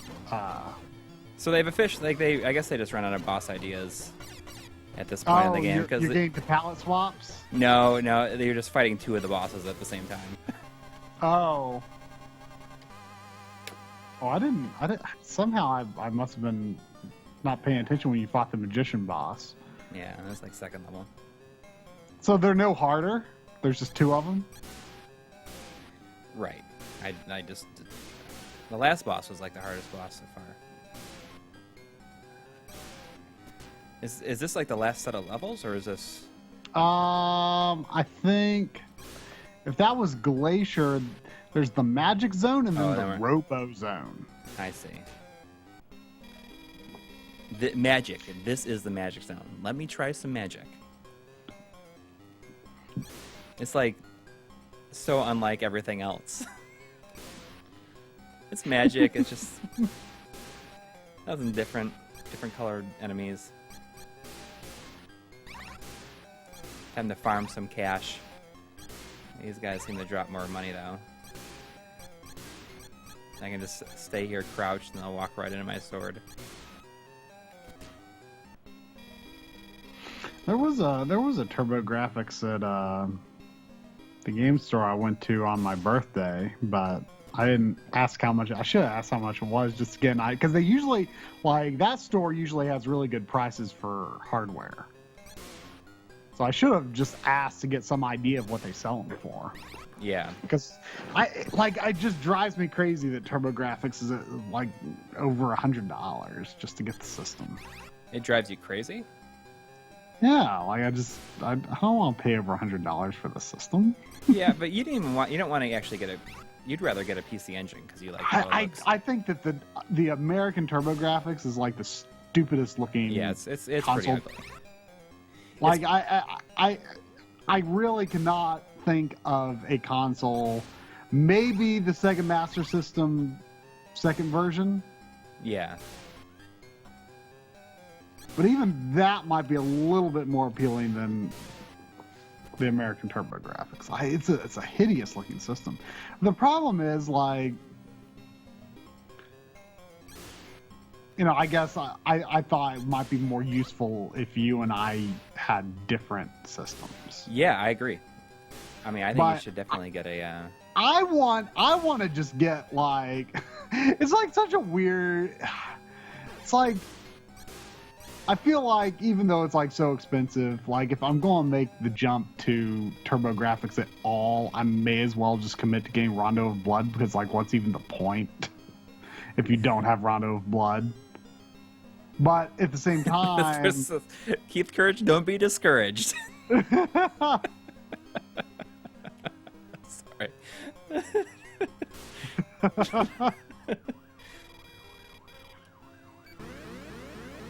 I'm just gonna heal myself. Uh-oh, I hear some sirens out there. Wow, that sounds like really close. They might be across the street. Whatever. But yeah, I think that like the PC Engine, I love how the PC Engine looks with like the CD unit like next to it. Yeah, the original PC Engine, like just the little tiny one. On the flip side, I think that's one of the coolest looking consoles ever. Like I really want one, but I don't know. Well, what do you think about the Duo R that I have? I think it looks all right. I can't think off the top of my head what the original PC Engine looks like with the CD next to it. But I cannot stand the American TurboGrafx. It's like for at a time, I read that the original PC Engine was, you know, held the record for the smallest game console ever. And then, so why did they spread it out? Obviously, the hardware did not need the kind of space that's in the TurboGrafx. I guess they thought Americans still just wanted stuff that was big. They would think it didn't look powerful, which is, I mean, it's not. It's just so funny to see this like guy with like a cane, this wizard guy. Keep trying, Keith. You must defeat the beastly alien dudes.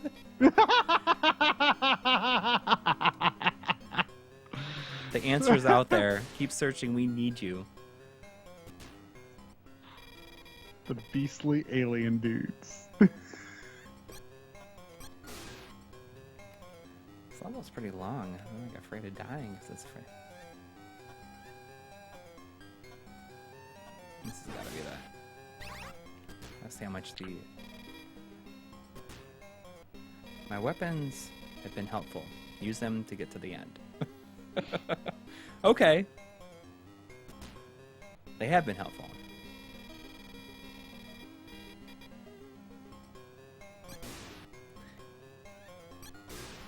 I hope I didn't like miss an opportunity to like upgrade my sword. Oh jeez.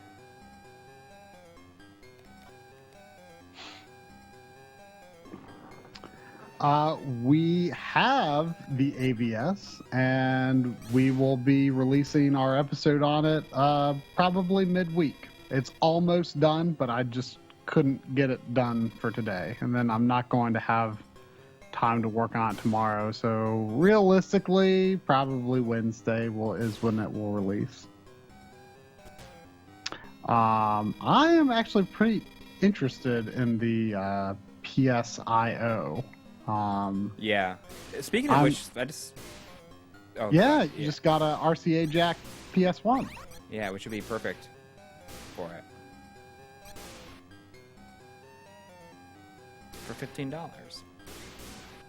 It was originally $30. But I knew that if I waited until Saturday, like there's not a lot of people out there that are going to buy RCA jack PS1s at 9:30 in the morning on Saturday. So here we have a quote from who served as vice president and general manager of the TurboGrafx. In regards to the restyled shape of the machine, it was going to be sold at a relatively high price, and customers asked why something so expensive should be in such a small package. How times have changed, right? Yep. I need to earn $4,000 now. I mean, it seems like if I was like, this Alpha Zone's only hope, they wouldn't be charging me so much money for a sword. It's like the downfall of like every game ever. Is the AVS better than the high def NES? I would say probably not. I mean, the high def NES definitely has more you can do with it, but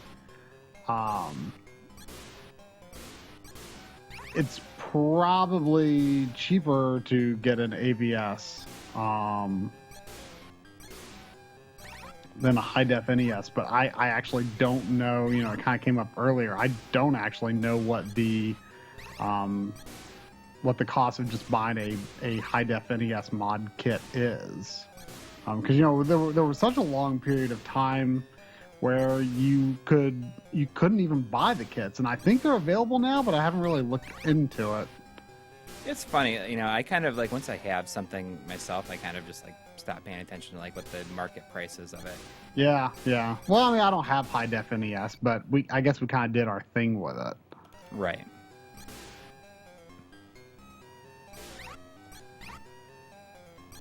Some people are a little disappointed that you have to solder something for the PSIO, and I probably would have bought one already if you didn't have to. I'm going to have to get a little help.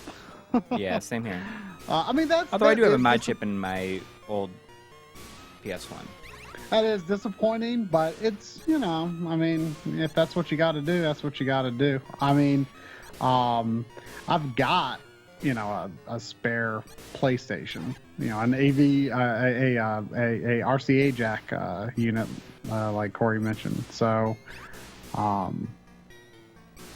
you know, I don't really have any qualms modding it. I wouldn't want to mod my regular PS1 because it's in extremely good shape. I mean, I've never had any kind of issue with it.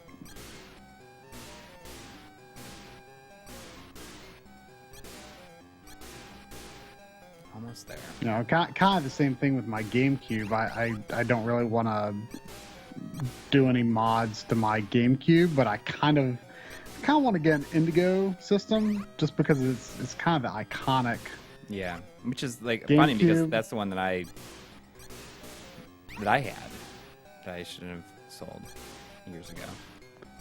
Yeah, I mean, because they're hard to come by now. I think it's hard to come by a good one. Yeah. Like a lot of them have like sun damage or like, you know, I something I've noticed lately is that so many GameCubes have like really nasty, you know, the gray controller port and memory card panel on the front. Yeah. Like a lot of them are in really bad shape. Like the memory card doors might be kind of it'll, you know, they don't close quite right, or you know, the panel is all yellowed and brown and I don't know, mine looks like the day I got it. I don't know why. I don't know why they're so many are so gross, but yeah. You know, at the time I was like, I don't want a purple system, but now it's like, you know, it's definitely kind of gone down as the iconic GameCube color. I kind of want to get that and a Japanese Game Boy player, and then kind of use that as a mod system. Right. I mean, I was kind of interested to find that I just recently got a second GameCube, and the second GameCube is just like a normal black one. It has a made in Japan on the bottom, and my one that I was using before, my green one, was made in China. So I wonder, like, if there's any difference in the reliability of the two of those.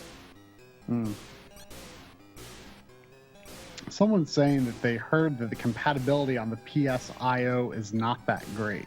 Oh man. Any elaboration on that? Because that would definitely be a deterrent to me. Though I'm not entirely sure like what I want to do with it, like short term.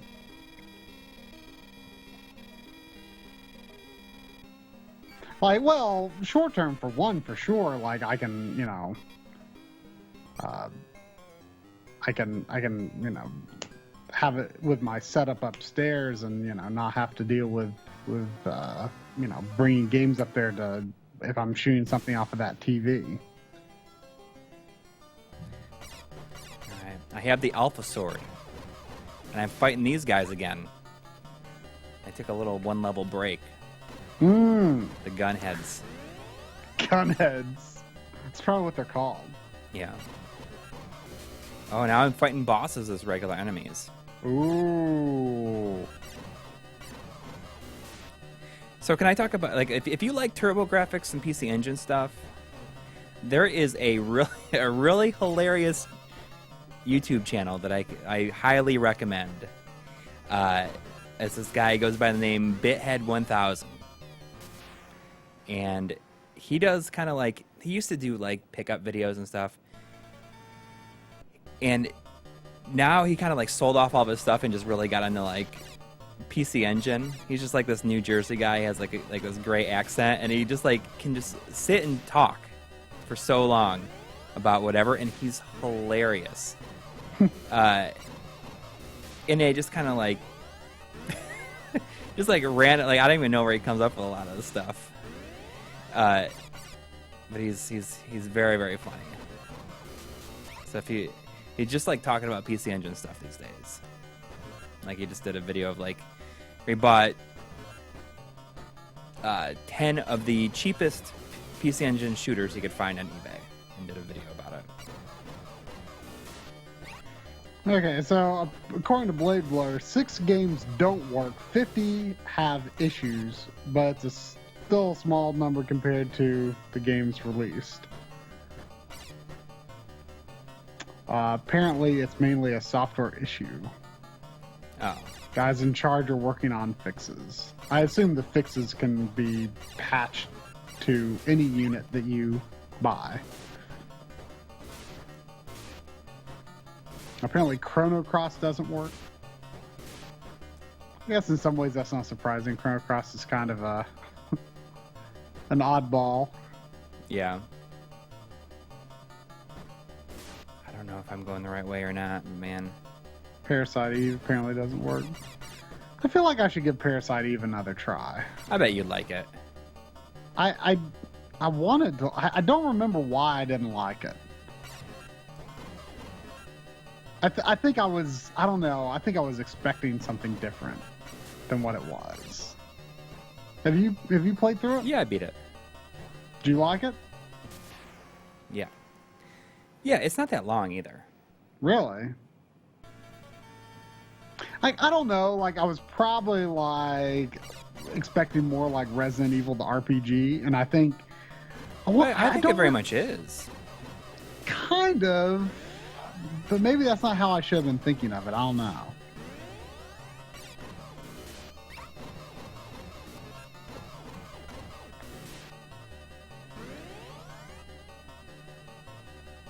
I don't know. I thought it was. I guess maybe. And I didn't like it when it came out. And I think I only played through it in like maybe 2011, maybe. Oh, really? So pretty recent. Yeah.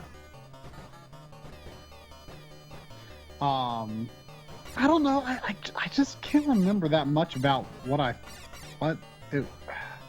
Like, I think maybe I thought that the battle system was kind of.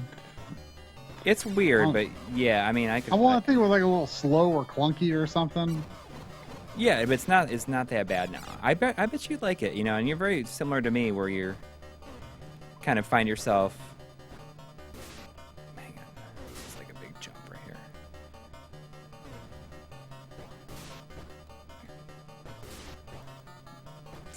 Whew, I thought I was dead right there. I thought that was it. That was it right there, though. These stupid spikes, man. How are we doing on time? Not good. Not good. You know, when this came out, like, I can't imagine that, like, most kids back in the day probably did not sit and beat it, like, the day that they got the system out.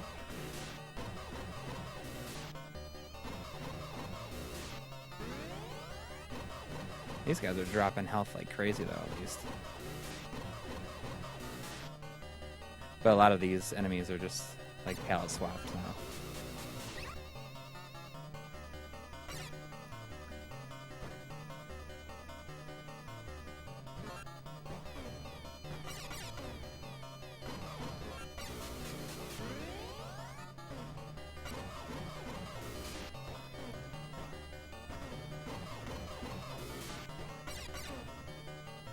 One of these days, we gotta do a stream where we just watch VHS tapes. Oh yeah. People in the chat, would you watch that if we just like watched like old VHS tapes, like watch us watch old VHS tapes? Yeah, and talk about them.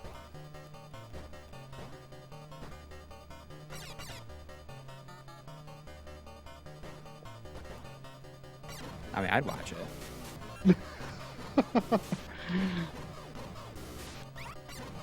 Maybe that's what we should do when I'm there, probably in October. Oh, you know what? We could do that. That'd be a good time to do it. Like, I mean, yeah, we can do it over Skype, but I think something might be a little lost there. Even though it seems like it'd be a better opportunity for doing something co-op. Maybe we can, you know, we should really just try to do as much as we can when you're here. I think October 9th, that weekend would be a good time. I mean, every other time in October is like kind of undoable. Because there's like other things. Whoa. I'm like so afraid. Like, you just don't know where to. Come on. Come on. It's bull. Do we think HD Retrovision will ever go down in price? I kind of doubt it. I mean, for one, you know, I don't really know what their capacity is to continue to do more runs of the cables over time. I mean, you know, now, I mean, since all the design work is done and obviously the demand is pretty high, I'm sure they're going to do it as they can afford to, I assume. Right. But I doubt the price is really going to go down. I mean, because of, I mean, you know, it. Well, they are also. They do small, you know, manufacturing runs. You know, that if I had my best guess, they don't have a lot of wiggle room on that.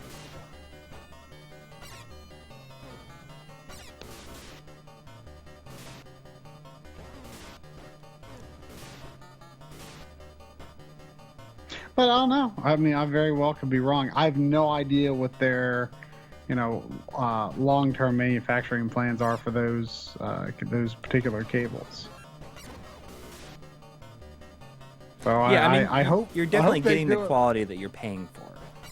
Oh yeah. If that helps you make a decision.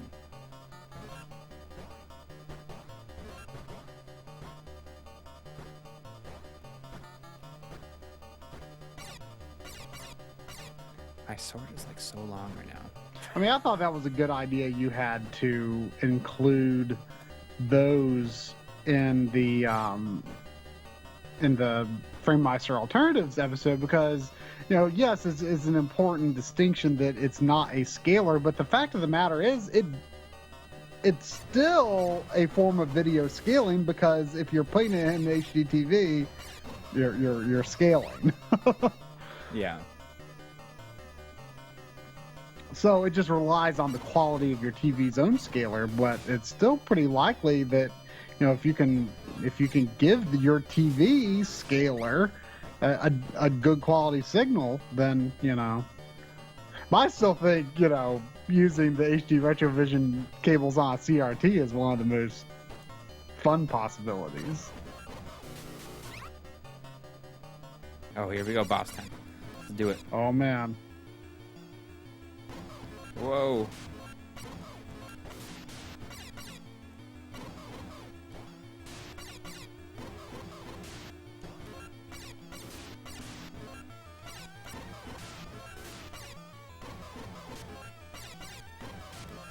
I'm gonna die.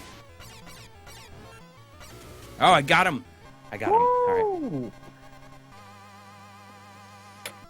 Oh man, That's I think close. this is so you're to the Robo Zone now. Yep. This should be it.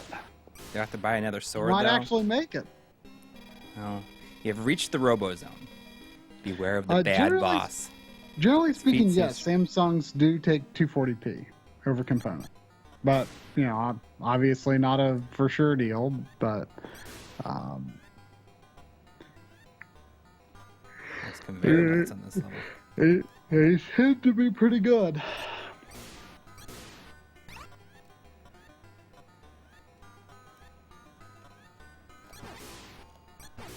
Oh, that's what level has. To get RGB from a TurboGrafx, it either needs an internal mod, which I don't think is a terribly expensive mod because that mod's been around a long time, I think, right? I think so, yeah. Or you could get it's called DB Electronics. Yeah. They make a thing that goes into the I don't really know what you call it technically, that expansion on the back where you would normally put the CD system, that passes RGB to the CD system. And you can get a box that goes in that port to convert that into usable RGB.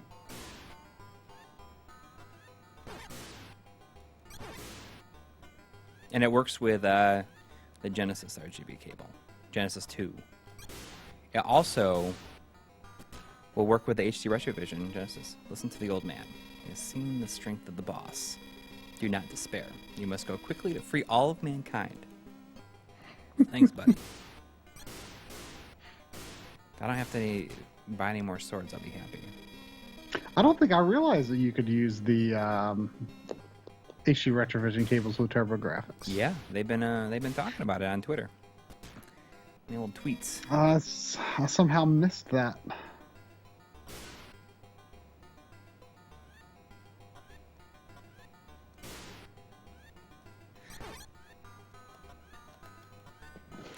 I think that Keith Curry, he's like a cool like character design. He's like he's very like that like great like late 80s like anime style. Yeah, I mean, I think he looks kind of generic. I think that's what I like about him. Yeah.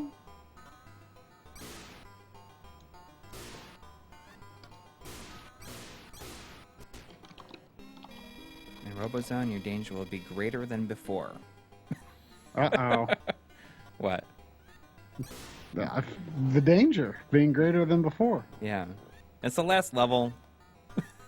Just so you know, it's gonna be the danger's gonna be greater than it's been previously.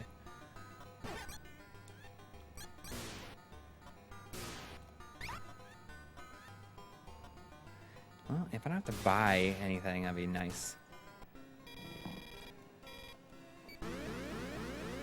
heal my wounds.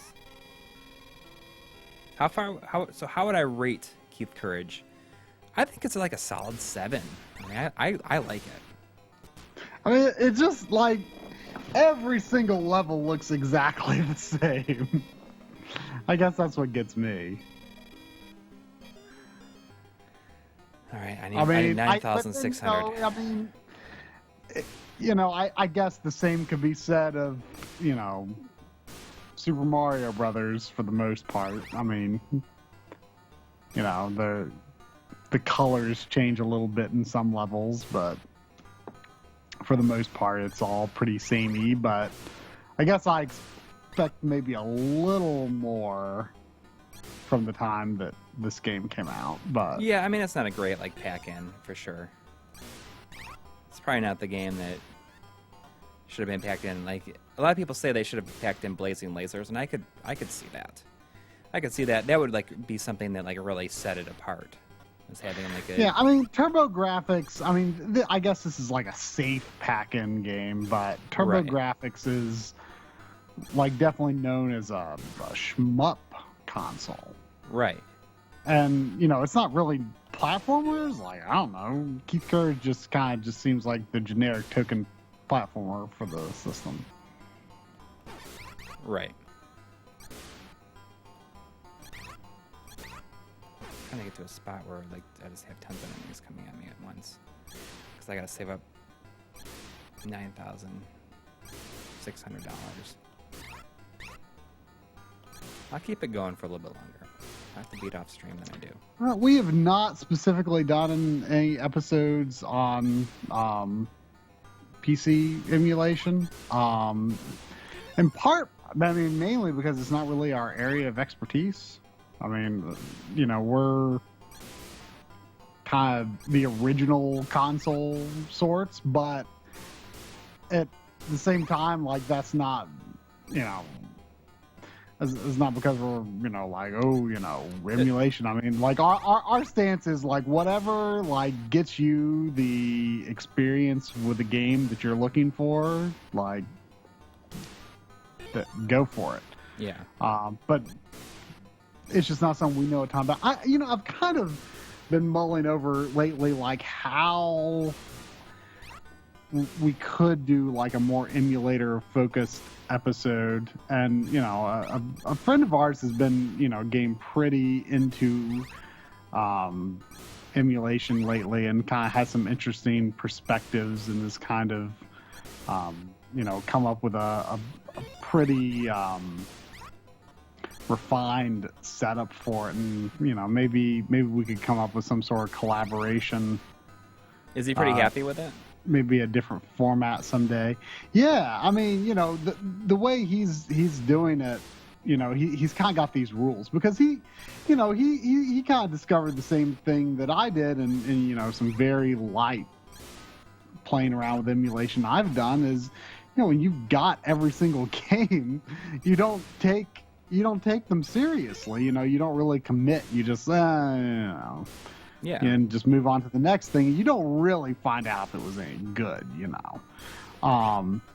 So he's really doing emulation more as a matter of convenience and versatility than as a means to play games he doesn't have. Now, he has gone through, he's been doing, some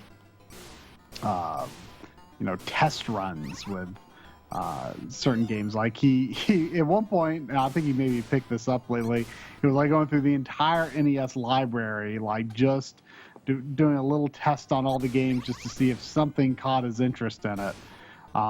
But for games that he can actually normally play, he has to own the game, either physical, you buy a physical copy, or the official digital download service. If it's on Wii U Virtual Console, he'll pay the $5 or $8, but then he'll just end up playing it on his emulator because he likes that better. Yeah. But he's doing it legit, where he actually has to pay for these games, and then he's also got kind of an addendum to that rule for games that he wants to play that are unobtainably expensive. And the rule he's made for that is that the cost has gone to double the original recommended manufacturer's price. He has to donate to a charity the amount that system goes for on Virtual Console or whatever other digital download service may be available. So, for example, if he wants to play Little Samson, he has to donate what are NES games, $5 or $6 on $5 Virtual Console. He has to donate only $5 to a charity to unlock Little Samson on his emulator setup. I mean, I kind of like the idea. It's like it's ethical emulation. Yeah. It's not. I mean, there's a difference between legality and ethical. Right. And I think it's kind of cool. Not the sort of setup I'm looking for, but I think it's an interesting approach. No, Little Samson is not on Virtual Console, because if it was, I would have it on Virtual Console. But yeah, but I mean that's just that's an example of But the caveat to that is if a game ever does come out on Virtual Console or similar service and he previously unlocked that through his charity system, then he has to buy it. He has to buy it. Well, I think that's good. It's such a good way to keep yourself honest with it. Yeah. And, and to be honest, I had sort of wondered, whether, this sort of setup was going to stop him from, picking up games. But we went to the game store a few weeks ago, and he bought Resident Evil Gaiden, which is not cheap. You have that. I bought that for you. Yeah, you got it for like crazy cheap. You got it for like $25 or something. How much does it go for? Usually like 35 at best, more like 40 most of the time. It wasn't like in amazing condition though either. It's okay, yeah. But yeah, he bought Resident Evil Gaiden for, I forget if it was 35 or $40, but Yeah, I will say when you picked up that copy from me, I want to think it said like on the front 35, but when the guy got out from under the counter, it said 20. There was a sticker on the bottom that said 25, and he let you have it for it. Yeah, that was had Arcade Legacy, I think, right? Yeah, that's not a game you see come around very often. I think it seems interesting. I haven't played very much of it yet, but like I know people kind of hate on it, but it seems a little interesting to me. It's like officially like non-canon, right? That might be true. I forget. Almost there. Well, you have to have 9,999. No, 9,700. I think it is. Oh, that's so stupid. Yeah. I'm close though.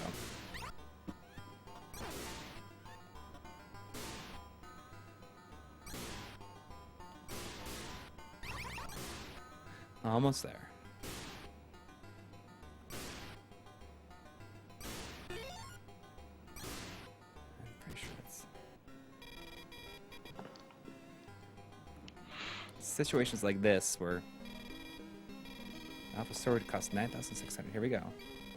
Sorry, I can't sell you only one. I can sell you only one Brave Sword. Did I get the Alpha Sword on the last level? Did I have Huh? Have I had the Alpha Sword the entire time? I thought it was the same name. It might give you 2 opportunities to buy it. Wait, so you saved up all that money and you don't even need it? No. I guess not. I already had it. Whatever. How did you get it? You can get in the level before. Whatever.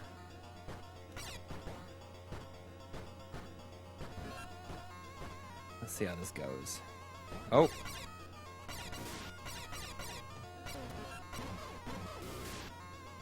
It'd be really nice if it was just like a straightforward level, which it very well, no.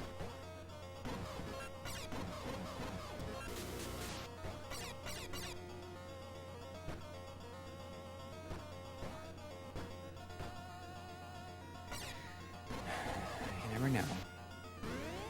There we go.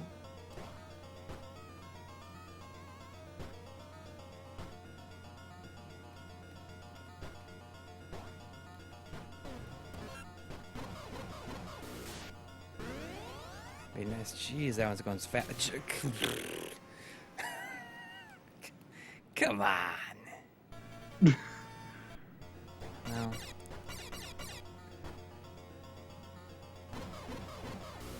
Hopefully it's not too crazy. Hope so.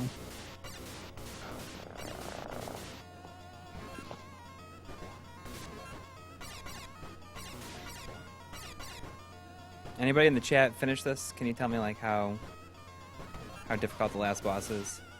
I know, I don't know if Blabler's still here. I know that he's finished it. At least I think he's finished it. I feel like what you're attempting to do here is fairly unique. I feel like, you know, Keith Courage is not a game that your everyday person is going to try to beat. Yeah. That's true.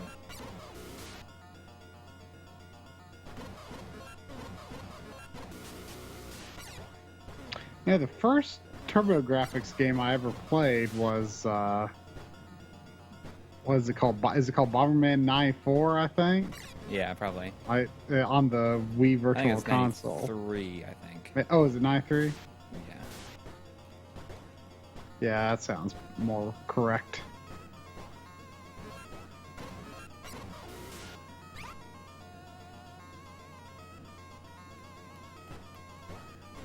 Come on.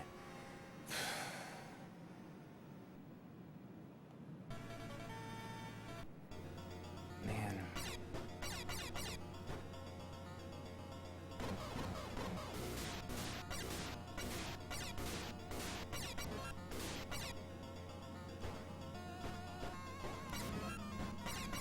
I feel like it's not that hard though.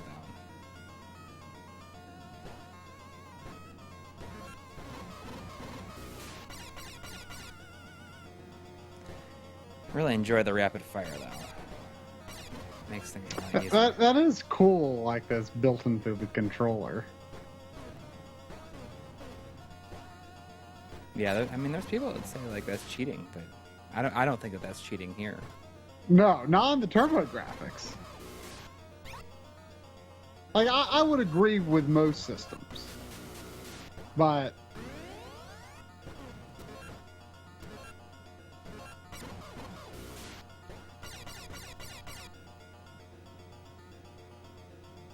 so you're kind of into it for the retro receivers, aren't you? Or at least for Yeah, but I don't really NES. use it. I mean, I like it's nice to mess with, but I mean, it's not something that I'd use that often. I mean, it's cool, but there's no way to do turbo on the Super Nintendo, is there? no. Watch what's about to happen. He like bumps into me.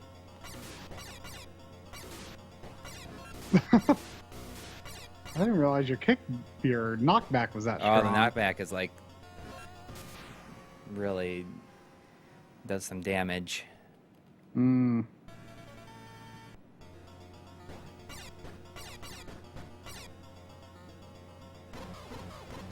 Okay, Blabler says his last boss is easily the hardest, and there's an exploit. Oh, let's see. Uh-oh. Oh, I saw in the fact there's a on the last boss that there is a Like a there's two on this pack. There's a header that says difficult and a header that says easy. oh, Do you want to know about this beforehand? well, just tell me what the difference is. I'm just curious whether or not I'll use it. I'm not quite as honest about that stuff as you are. It'll still get count as beat on my backloggery. I put in the work. It says instead of leaping down the hole into the crypt, leap over it. Oh. From the left side of the crypt entrance, run at the hole. You will enter the crypt falling at a 45-degree angle. Hold right on the D-pad until just before you hit the boss. The Titan Warrior will be frozen and you are free to do what you wish. Huh. So I guess if you enter the boss room in a weird way, like the boss is frozen or something. Interesting. That's what it sounds like anyway. Well, we'll see what happens. Doesn't sound like easy to get it right until like I know exactly what the situation's gonna look like. I'm getting there. I gotta get there first.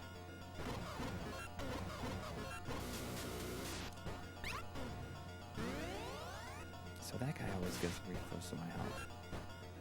The magician guy. Like, what a stupid boss for a game like this.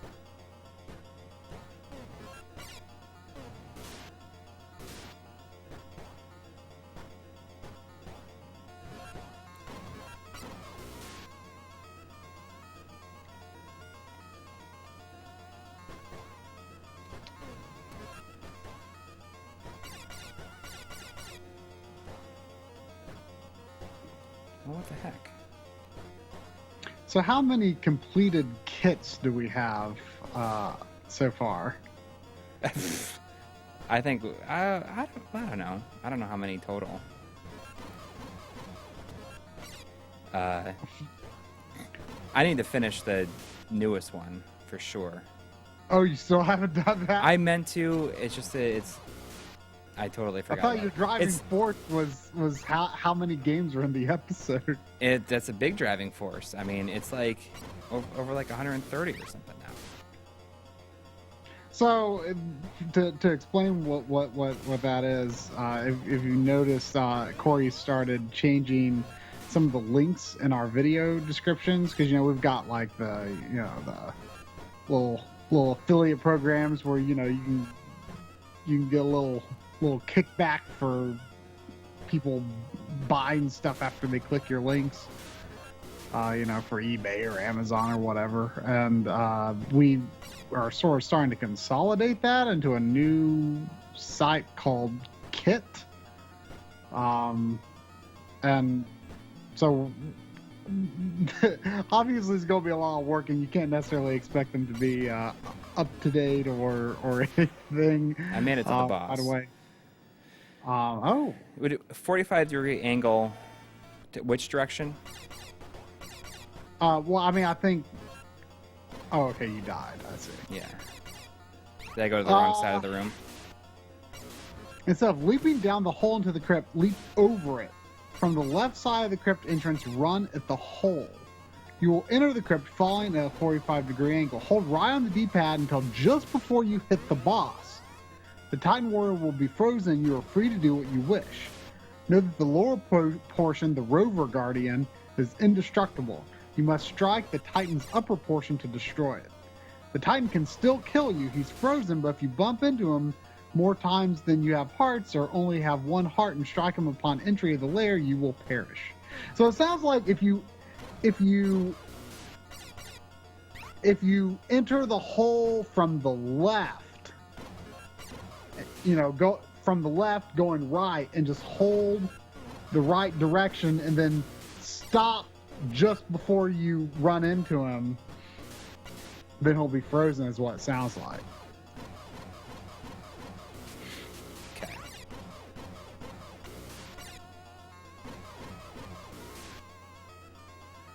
Well, we'll see what happens when I get there again. I just needed to know how long the level was. From there to get an idea.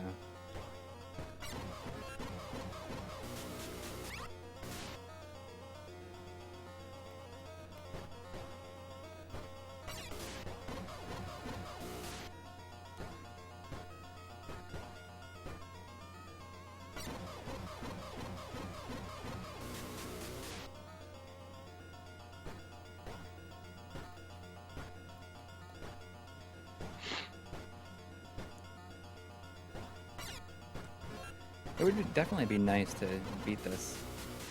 Yeah. tonight.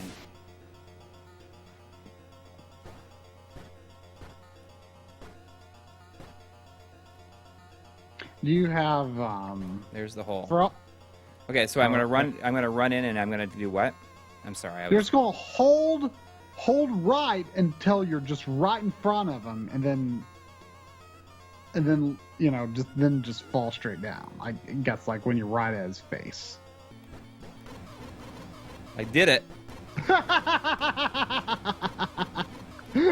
Wow, you're really on his nose too.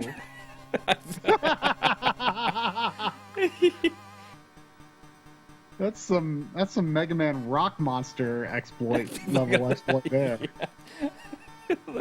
I'm waiting for the chat to watch it now because like it's so easy. I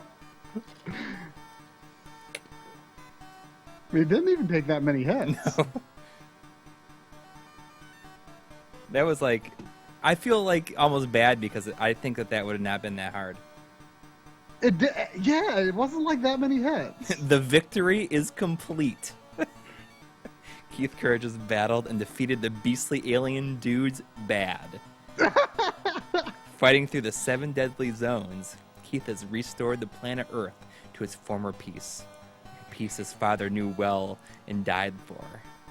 Using the Nova suit his father created, Keith persevered in the face of all obstacles. Keith has dedicated his victory to his father's memory. Keith Courage and his friends are committed to restoring the Earth to its previous splendor. For now, the world is safe. However, Keith is prepared to use the power of the Nova suit to defend the Earth from future dangers. Look for the next Keith Courage adventure. The next Keith Courage adventure. Someone's got to kickstart. Keith Courage 2. Yeah, make it happen.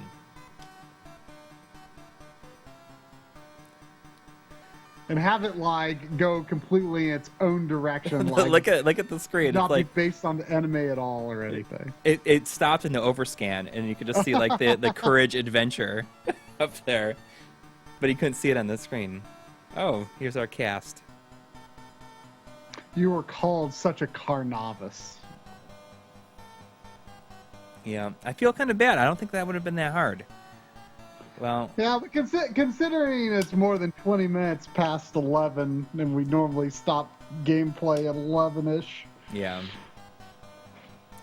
Well, we'll let this. We gotta wait out the credits. Always wait for the credits. It's getting harder and harder to wait for credits these days, though. Like Ubisoft games, it's just like so. Like it's like 45 minutes. Oh yeah, it's crazy. You know, when I beat Final Fantasy 14, you know, if you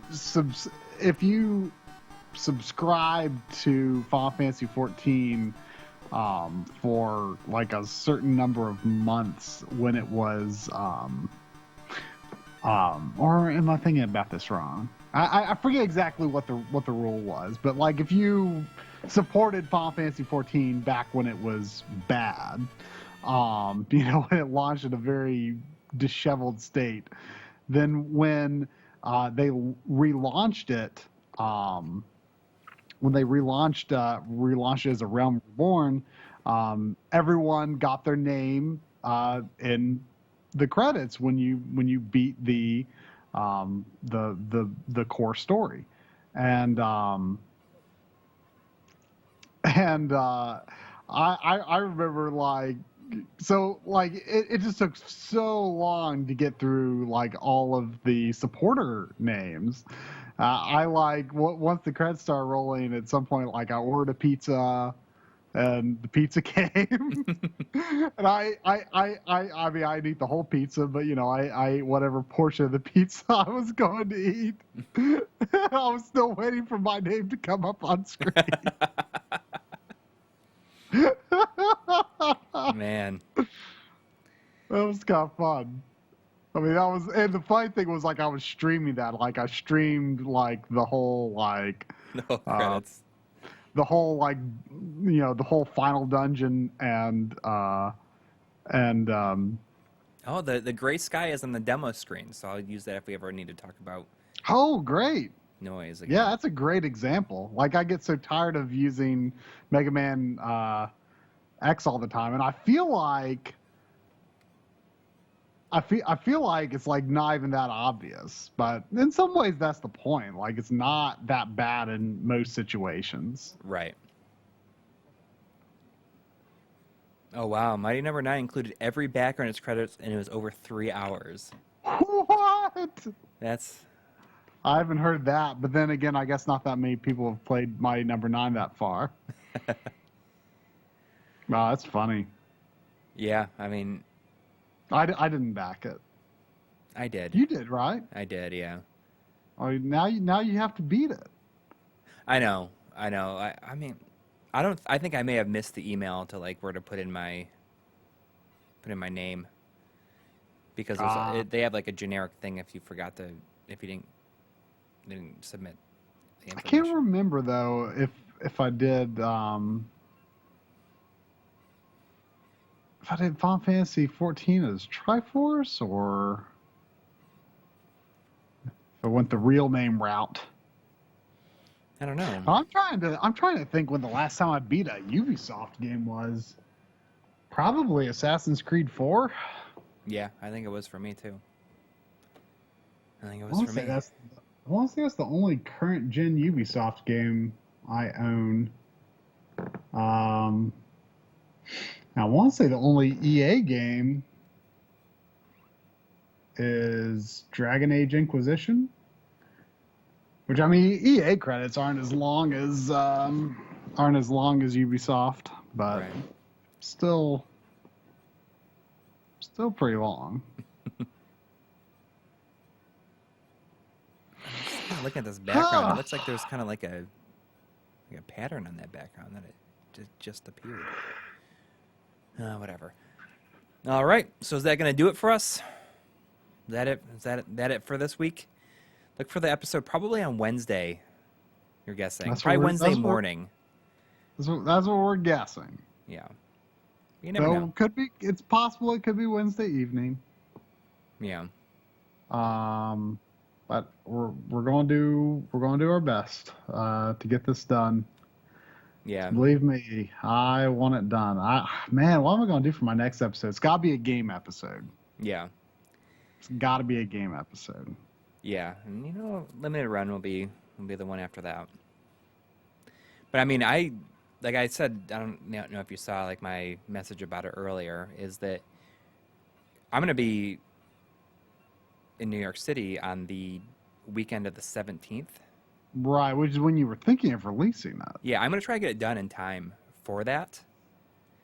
But I mean, the thing is like when we have the stream, I know that we're going to have one of the guys from Limited Run on the stream with us. Yeah, and you really need to be here for that. Yeah, I got to be here for that. So if it gets pushed for the next week, then that'll happen. I think that's okay.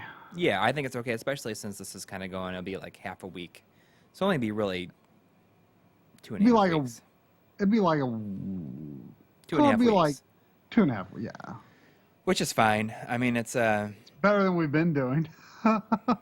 Yeah, I mean, that's the idea is for me to, because I want to finish it before I go.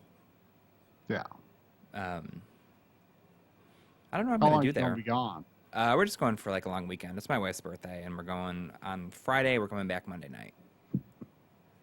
So I won't be on stream that evening.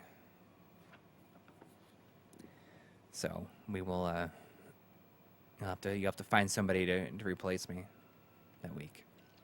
I'll manage. Yeah. Do you realize that we've been, except for like, I feel like one stream like after we got back from MagFest, or it was after we got back from MagFest was the only stream that we've like been streaming every single Sunday for a year now, for over a year. That's crazy. Yeah. Even if one of us wasn't there. Yeah. I mean, seriously, every single week. I can't believe it. Yeah. I mean, it's really interesting that like during the demo it shows the last level. I mean, they all look pretty similar, so. Yeah. But, all right. We will look for the episode on Wednesday, and we'll see you next weekend, probably doing a stream on the AVS. All right. Good night, everybody. Good night.